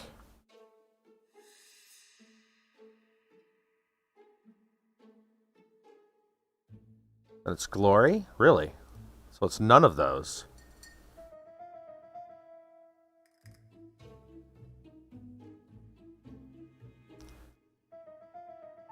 He wrote to Poirot because the address is not well known. Is everything clear now? You might like to explain your reasoning again. Of course. First of all, remember that the murderer made it a rule to always post his letter before the murder. He never digressed from that rule. However, in Churston, he encountered a problem. The village has only 500 inhabitants. With advance warning, it would be easy to arrest him. Sure. Therefore, the murderer delayed his letters deliberately with the wrong address. The plan wouldn't have worked if he'd sent it to Scotland Yard or the papers because everybody knows their addresses. The mistake would have been corrected and the letter would have been on time. Mm-hmm.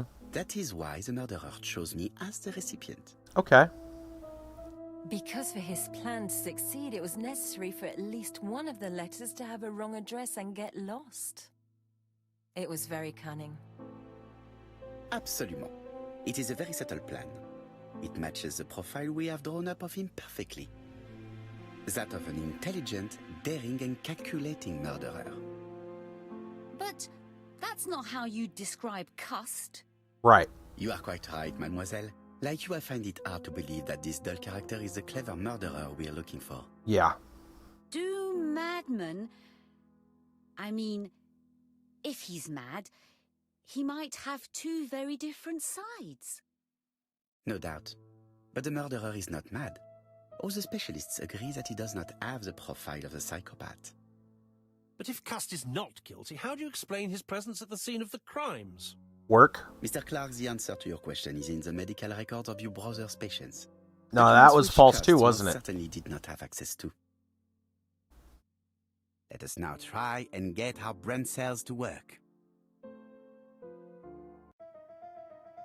What do we know about Cust? Easily influenced.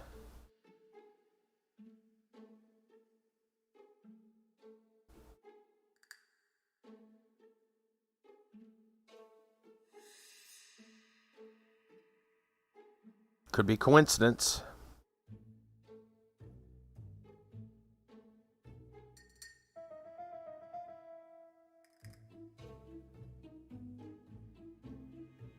Let's say he's easily influenced and he was door-to-door salesman. Coincidence? Those don't, not specifically those two.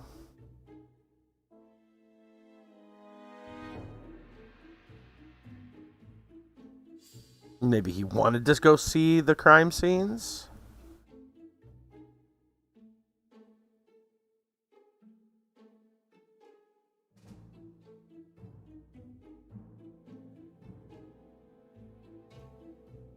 We could put these two together. No.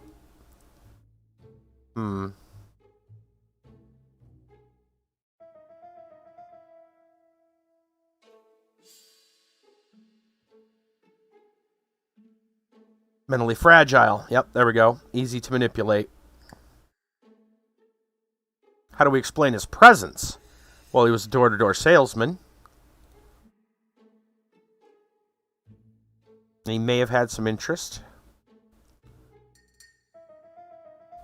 Went to Bexhill because he wanted to swim. Eh.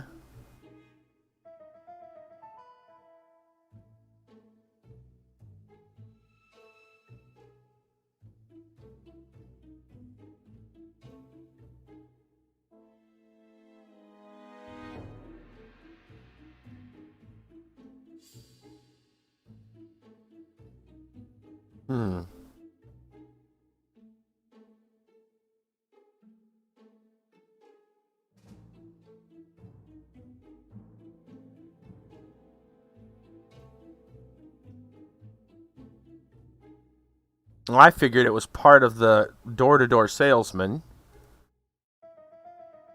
It's a hell of a coincidence, though, isn't it?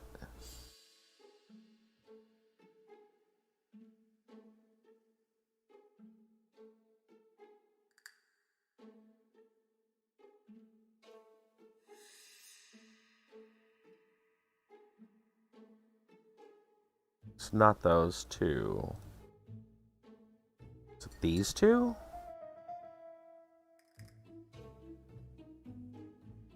That's what I always thought that it would have to do about that, but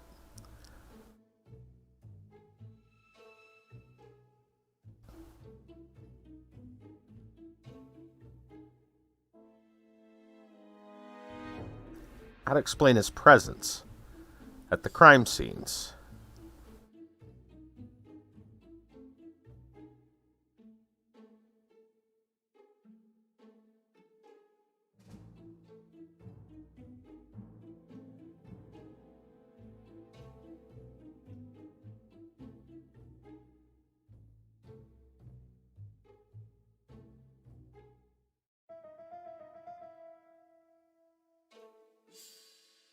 I'm not sure which ones work on this one.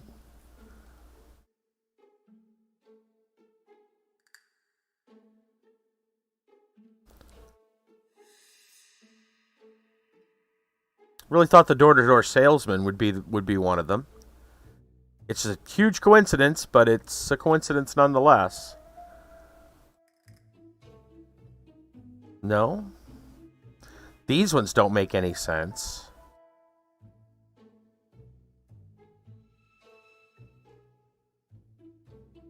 Okay, so the door-to-door salesman does not count to explain his presence at the crime scenes? Okay.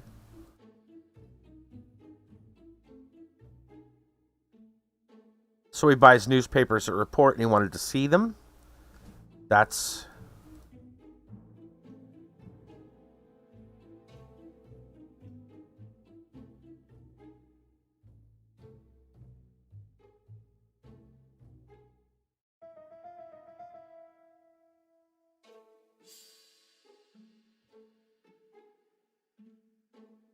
It's not that.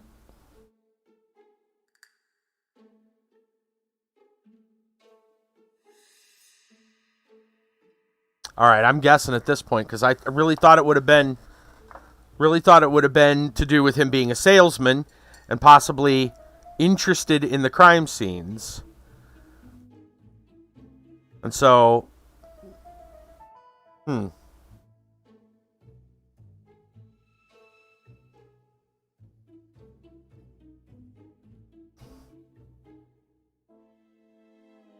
how to explain his presence at the crime scenes?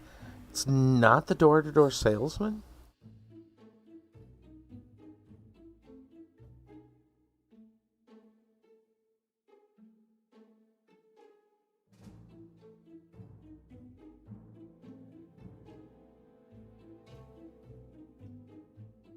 I think we're just going to have to try him because I'm not sure. I'm not sure now.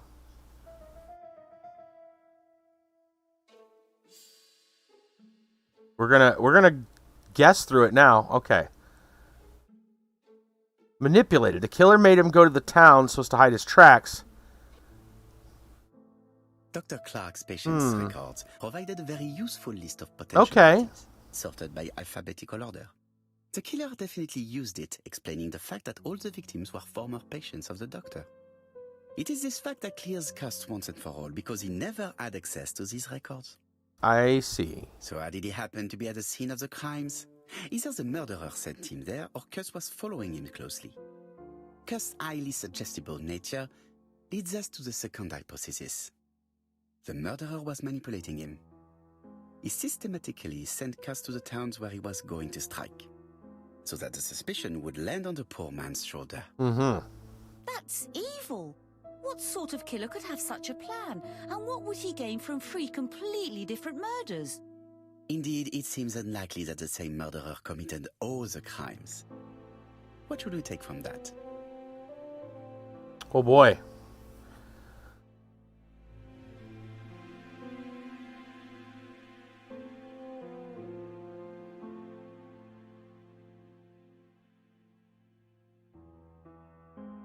What if there is more than one murderer?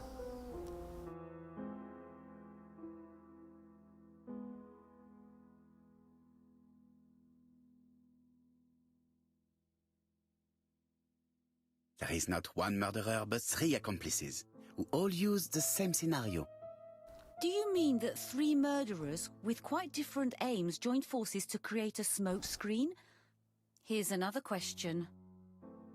Is it still necessary to find a motive for each crime? And the one in Andover poses problem. Why was poor Mrs. Asher killed?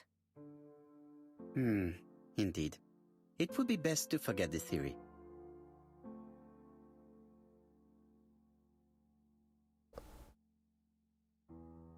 Just one murder is of interest to the killer? Churston? Just one murder was of benefit to the murderer. The others were just diversions. On reflection, there is only one conclusion. The murderer killed once out of interest, and twice to divert our attention. This reasoning points at 2 potential culprits. Franklin Clark. Donald Fraser? Yes, mademoiselle. That's good thinking. Mr. Fraser may have killed Betty out of jealousy. Mr. Clark may have killed his brother in order to inherit his large fortune. Both have a motive. Right. But Donald did not have access to Dr. Clark's records. Please allow me to disagree with you, mademoiselle.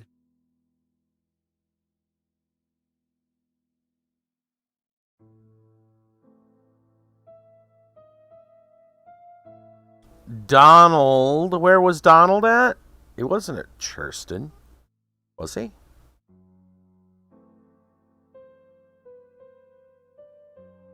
I'm pretty sure Donald's firm worked for Clark, if I'm correct. He works for Court and Brunskill, one of whose clients was Sir Carmichael. It doesn't prove that I went to Comeside. You could have done it, and you may have used the opportunity to take a look at Sir Carmichael's records. You think I'm guilty? You or Mr. Franklin Clark? That's ridiculous. Both of you have a motive. The question is, which of you has the profile that most resembles the murderer? Let us now try and get our brain cells to work. Franklin kill his brother? Alright. Is Donald clever?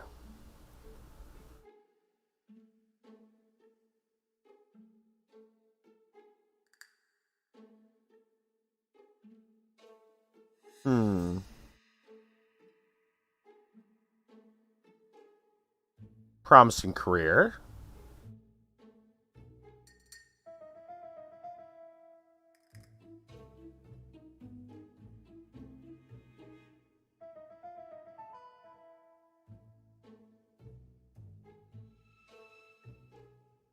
Promising career. Clever. Bright.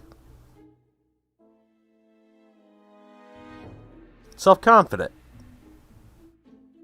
Is he sure of himself?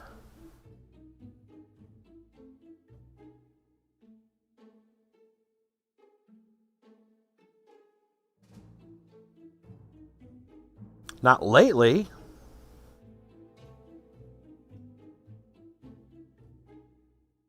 Yeah. Easy to influence. Seducer. Is Donald a seducer? The ladies seem to like him. Uh-huh.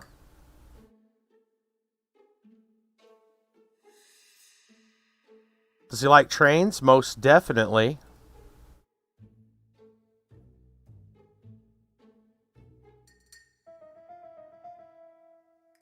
Is he impulsive?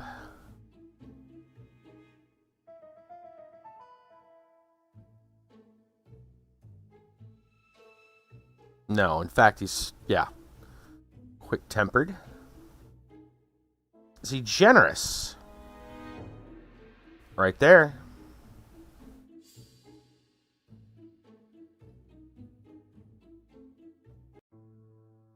Ladies and gentlemen, Donald may share many character traits with the murderer, but he does not have his cold indifference. He has a temper. It is hard to imagine him planning anything. Also, jealousy is his motive, and crimes of passion are rarely planned. Right. Right, I suppose it's my turn to be subjected to the same scrutiny. Absolument, Mr. Clark. Let us now try and get our brain cells to work. All right. Is Franklin clever?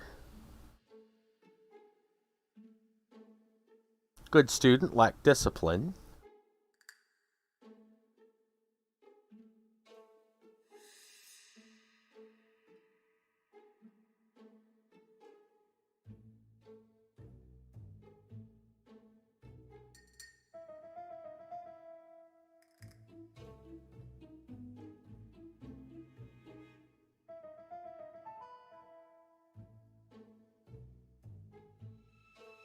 Clever.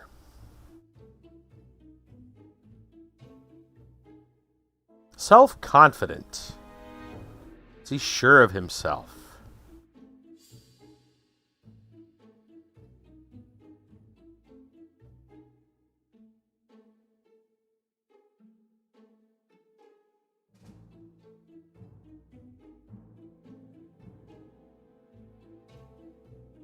So that's trains and that's generous.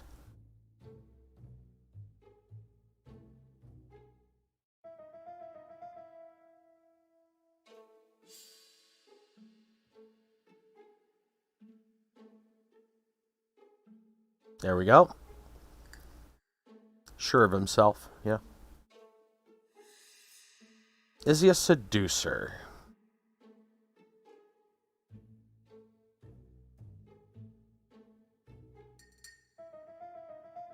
There we go.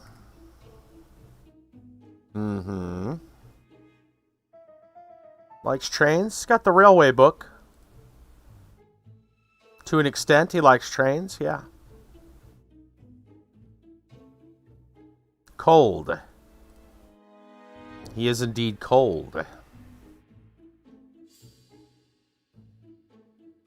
And he is indeed generous.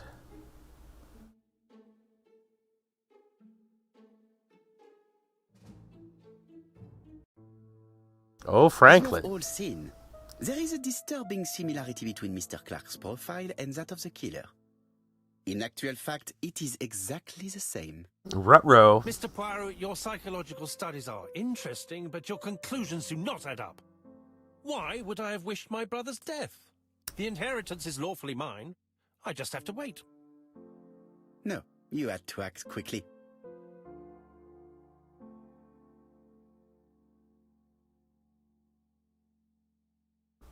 Thora bothered him?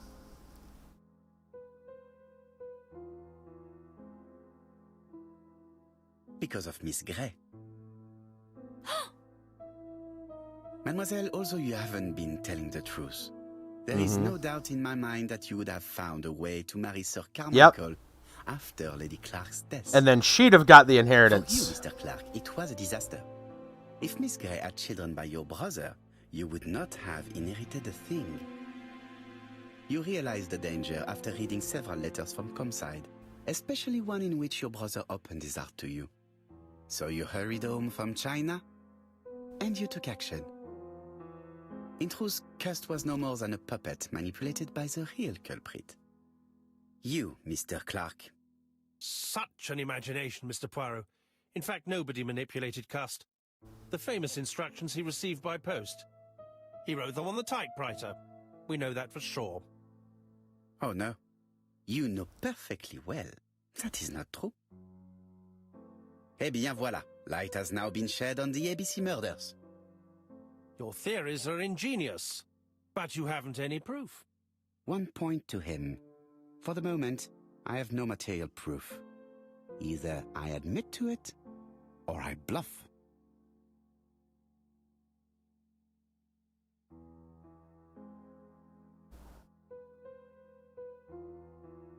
I mean, we could bluff. That sounds like something Poirot would do, right? One thing proves it. A carton of placed cigarettes you stole from Mrs. Asher and found at your home. You have nothing on me. You're bluffing, Mr. Poirot. Come on, Thora, there's nothing for us to do here. Don't touch me. Thora, I understand why you never wanted to lend me your new typewriter. Oh! And why you were searching through your brother's things. And the hole you dug on the moors. What did you hide there? The knife you used to kill your brother? all right. Well played. I lose. The game's up. Yeah.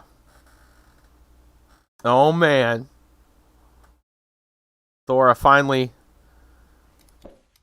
Oh, good thing we got... Good thing we got blanks. I'll never let you take me, Mr. Poirot.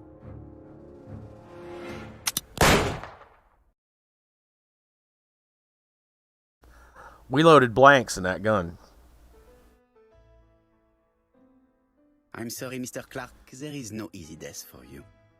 I expected your reaction, so I used blanks. I'm sorry, mademoiselle, but your second chance has been lost. Franklin Clark will never inherit his brother's fortune.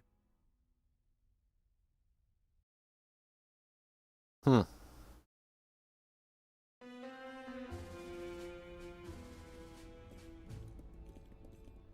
I wonder what old Mrs. Clark will think of that. Man, oh man. Disappointed at having missed the chance to become Lady Clark, Thora Grey left England. Donald Fraser and Megan Barnard married. Mm-hmm. On Poirot's recommendation, Mary Drower started to work for Lady Clark. The elderly lady's condition suddenly took a turn for the better. Huh. And a few months later, to Dr. Logan's great surprise, she was back on her feet again. According to this eminent physician, it appears to be an extremely rare case of spontaneous remission. Lady Clark has enjoyed very good health ever since. Good for her.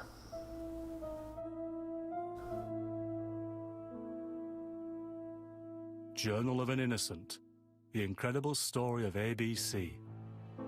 As for A.B. Cust, after being advised by Poirot, he made a great deal of money by selling his story to the press.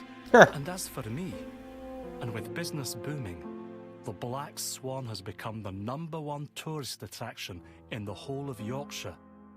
Even more popular than York Minster. Right? Fun. Oh my goodness. Huh. There we go. Man, oh man. That was pretty good. That was pretty good. I like that they threw in the red herring with Cust. It did seem a little weird that they threw Cust in so early. Like, why would you know? Why would you have the killer? Like, it seems kind of suspicious. Said that earlier. And yeah, it was on purpose. Yeah. I'll be honest with you, though, until towards the end, I was really thinking Donald.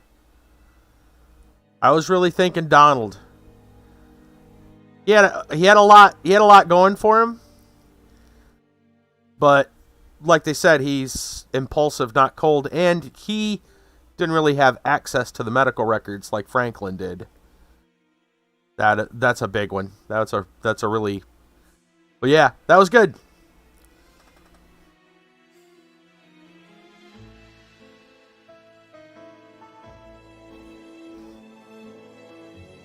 I kind of like that they did a little prologue there with the end on what happened to all the people involved.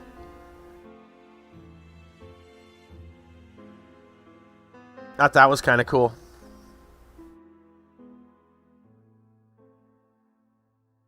And even Cust ended up with a best-selling book. Sell that story to the press, and yeah, that was pretty neat.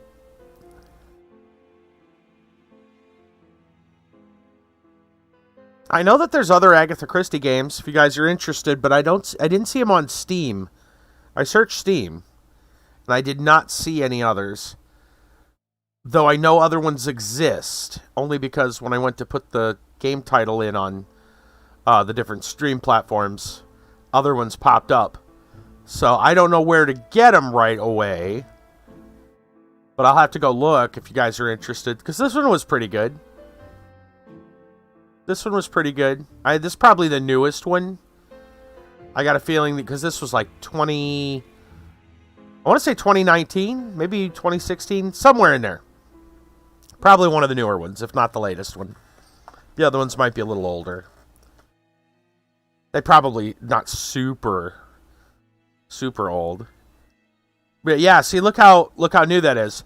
They still have a coronavirus statement. So, yeah, 2019, probably. Still very new. The newest one of the series. But there apparently are others. So, might want to look into it.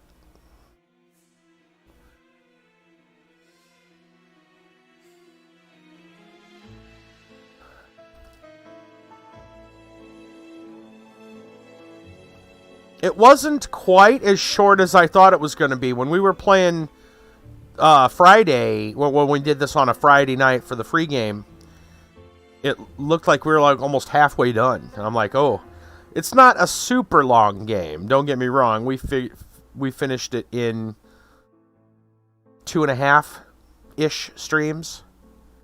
It's not the longest game ever, but some of the Sherlock games were pretty short. A couple of the Sherlock games were pretty short, especially the hidden object ones. And this one, so yeah. All in all, I kind of enjoyed this one.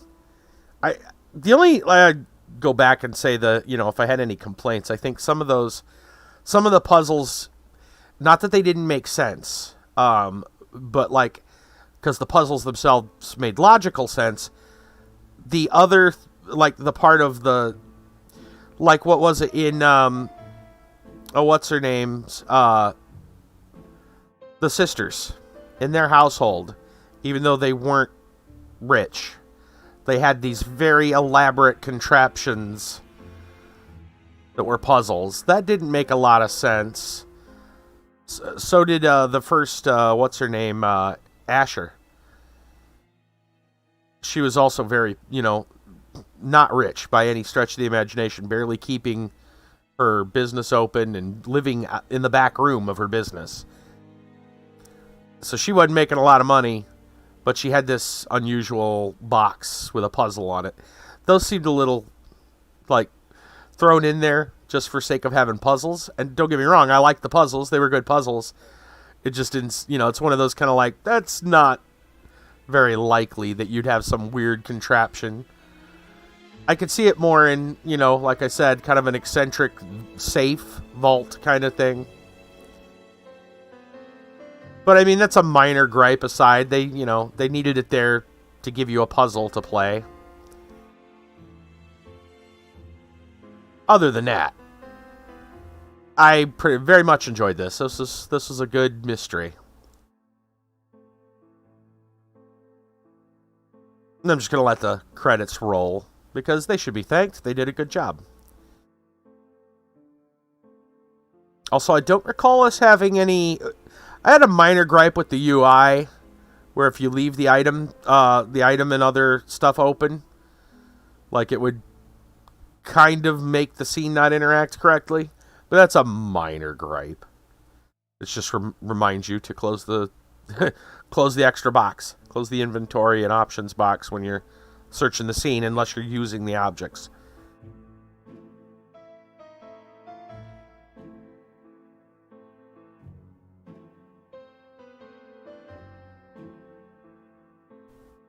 Not too bad though.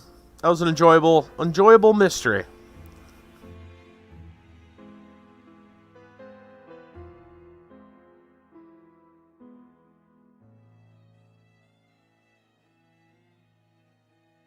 Oh, Franklin.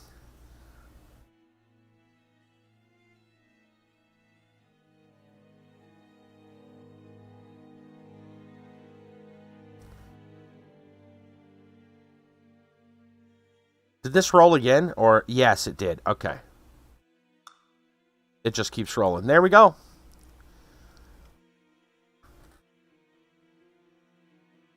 $472 out of 600. We didn't even get all the bonus points. I know. Silver Earrings, join chat. Silver Earrings, Discord crash. Yeah. Yeah, some games are worse than others, that's for sure. That one just suffers. You know what, though? I think if that game wasn't crashing on me, I mean, I would play it. Even though it's probably one of the weaker titles. It has its own kind of, janky and dodginess to it. But I'd probably still play it as long as it wouldn't crash. But it wasn't going to work. That game definitely needs updated for newer computers. It really does. They need to update that one. The Call of the Mummy. Is that the free one? Is that the free one that's supposed to be really bad? Wasn't it? Nah, I'll save that one back. I'll save that one back. We'll see how... yeah, no, we'll save that back for when we need a freebie and there's nothing. Yeah, the Mystery of the Mummy. Now, we'll hold on to that one. I don't even know if it'll work. That might be part of the problem. It might also be one of them ones that don't run very well. We'll have to see. All I know is that we're done with this, and it's about time to call it for the stream, so... We timed that relatively well. Actually, I do have the Frog Detective games ready. I got the Phoenix Wright, is that it? Ace Attorney loaded up. I also have Sherlock Holmes Awakened remastered loaded, and that's one with an H.P. Lovecraft Cthulhu-esque setting. So they're gonna do a Lovecraftian spin on it, which should be interesting. In any event, we are done with the ABC murders. Hopefully there's no driving boats.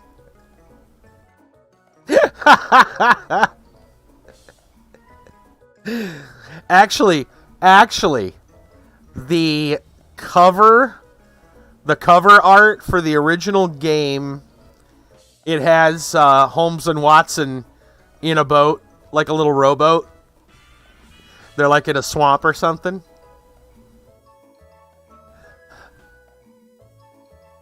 Hope that's not one of the mechanics.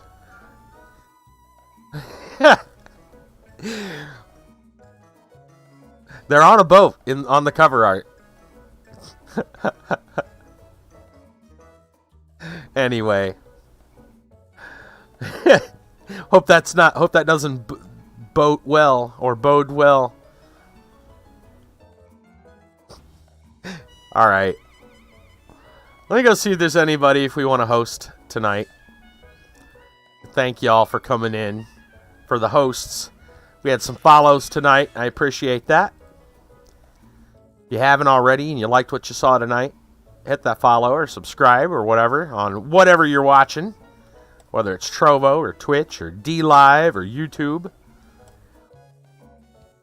Alright. Let me see. Tomorrow night, by the way, we'll be playing... what's the bonuses? Oh, yeah. Okay, we'll look at that before we call it a night. Yeah, sure. Take a look real quick. I just want to see if there's anybody who's doing what.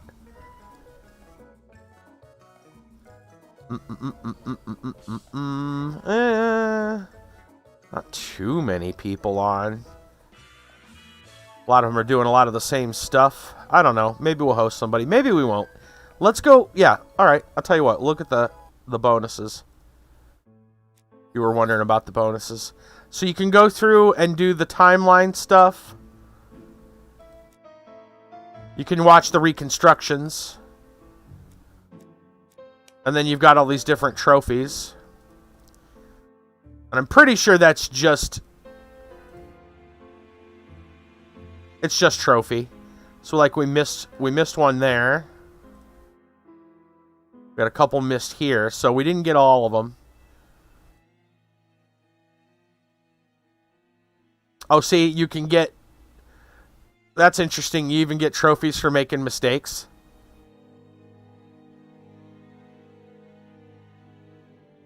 Comfort is important. Trophy is awarded for taking the time to sit down in a good chair.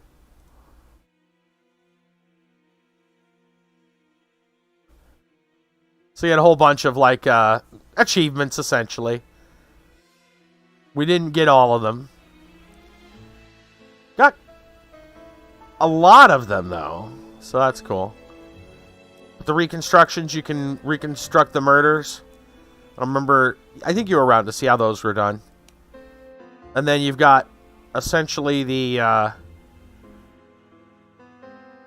all the different pieces, cutscenes, and talks. Yeah. Basically like a scene skip. Play scene kind of deal.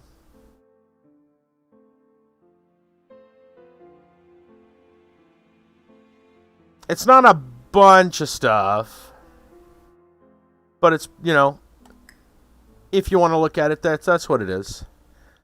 It's not anything super, you know, amazing, so to speak, but it's what it is. If you wanted to fully complete the game, so to speak, you could try to get all those achievements and get all the ego points.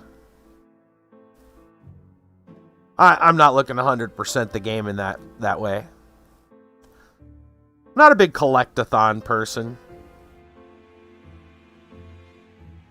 Like when platformers started becoming about like playing the game over and over and getting multiple collectibles, that's when I started to like, That's me personally. That said, there's some games that I'd just play over and over that I really enjoyed. But it wasn't because I was trying to get a collection. It's because I just enjoyed playing the game. You know, maybe playing it differently without achievements. You know, maybe like the difference between playing, you know, some of the Mario games with warps, without warps. You don't need to beat the game 100% nowadays because we don't rent them. I guess, that's true, but Yeah, to me that's not... I think the point of playing a game is enjoyment, right? And if however you enjoy your game, I don't feel like you should be forced, so to speak, to play a certain thing. Like, if your enjoyment of the game, well, there's a couple of them that I could. We'll go with older games, really old games, NES games. We did have achievements in Super Mario Brothers, right? But you could play the game to completion two different ways, at least just just off the top of your head. You could play all the way through, or you could play using warps, right? So that's two different ways to play. To complete the game, there's two plus routes, so to speak, to get to the final level. You can play all of them in sequence, or you can skip them and take warp zones. Right, and that's just off the top of your head. I mean, you could challenge yourself if you wanted to by saying, like, oh, I won't pick up a power-up or something like that, or I'll not grab coins or something like that. You could do that, but it's only on your own, right? It's your own enjoyment of the game. It has nothing to do with achievements or anything. I mean, after a while, got better and better at, say, Contra, to the point where it was like, well, no more using the Konami code anymore for extra lives. Don't need them, right? So then it becomes, well, how far can you get without using the code, and how many times can you play over and over? And if that's how you enjoy the game, that's how I enjoyed the game, right? First, it was like, man, this game is tough. I'm gonna need to use this Konami code so I can get extra lives, and then you get better at the game, right? You kind of challenge yourself later by going, well, I don't need the code anymore. It's like taking the training wheels off the bike, right? But it's not like there was an achievement that said you have to do it this way. To me, I don't really see achievements as being the most necessary thing. If you like achievements and you love, that's what you like to do, then by all means, go ahead. Or if there's a game that, really, if it really floats your boat, and you go, yeah, and I really want to get all these collectibles, or, unlock this special thing. Like, Sonic is a good one. The Chaos Emeralds, right? You can finish the game without getting Chaos Emeralds. Game's perfectly fit, completed. There was no achievement to getting the Chaos Emeralds. It's not like you unlocked... I mean, yes, you unlock a slightly different ending. But, yeah. That was like a bonus feature. It wasn't like, well, you can't say you've really beaten the game unless you got that. I mean, it's bragging rights. They just added that into the game as like, oh, this is a thing you have or have not done yet. But yeah, I don't know. I kind of checked out on a lot of those games where it was like Donkey Kong Country, for example. I think that's one of them that really pushed like the collectibles thing and kind of really made it a thing. Was like all the collectibles there. And I think that was one of the first ones that really pushed the collectibles as a separate thing. 64. No, well, even that was alternative, right? You didn't need it to... Yeah. Sorry. I'm thinking about Country, not 64. But yeah.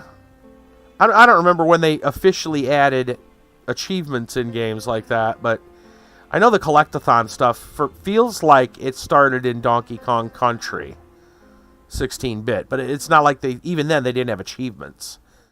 If I remember correctly, that wasn't a thing. Pretty sure it wasn't a thing. It's been a long time since I've played that. Maybe it is. But regardless, that's where I think the collectathons really started. And then that became huge on like PlayStation era and 64 and all that stuff, like really started to take off. But yeah, I don't know.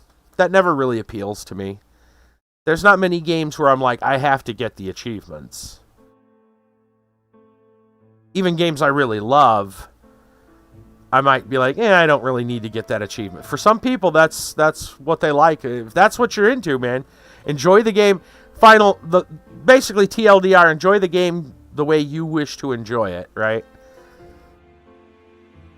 If you want to do the achievements, do the achievements. If you don't want to do the achievements, don't do the achievements. Play the game how you like. Yeah. Anyway, we're going to head out for the night. I'm not going to worry about hosting anybody. We're just going to go ahead and call it. Let me switch over here real quick. Thank everybody for coming out.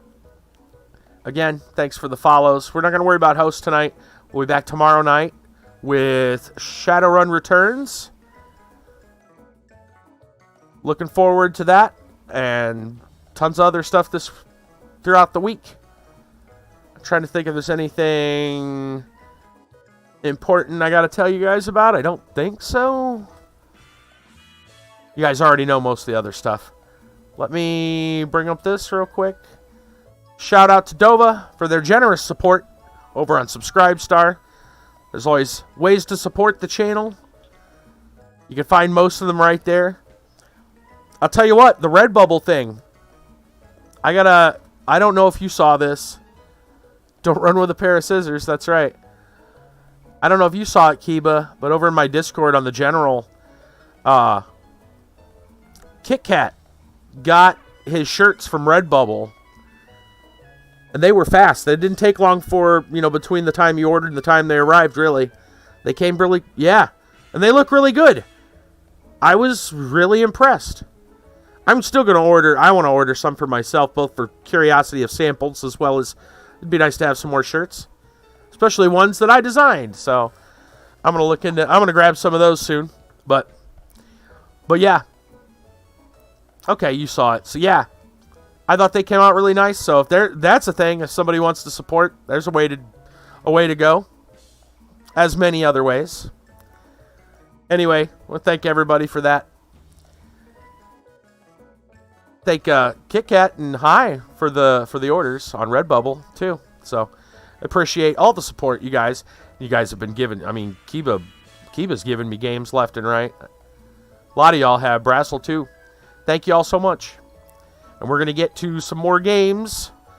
Man, Mighty was here just the other day asking about Fallout 4. Like, oh man, we got such a backlog. It's a good problem to have. Good problem to have. Anyway, we're out of here. We'll see you tomorrow night with Shadowrun Returns. Have a great evening, everyone.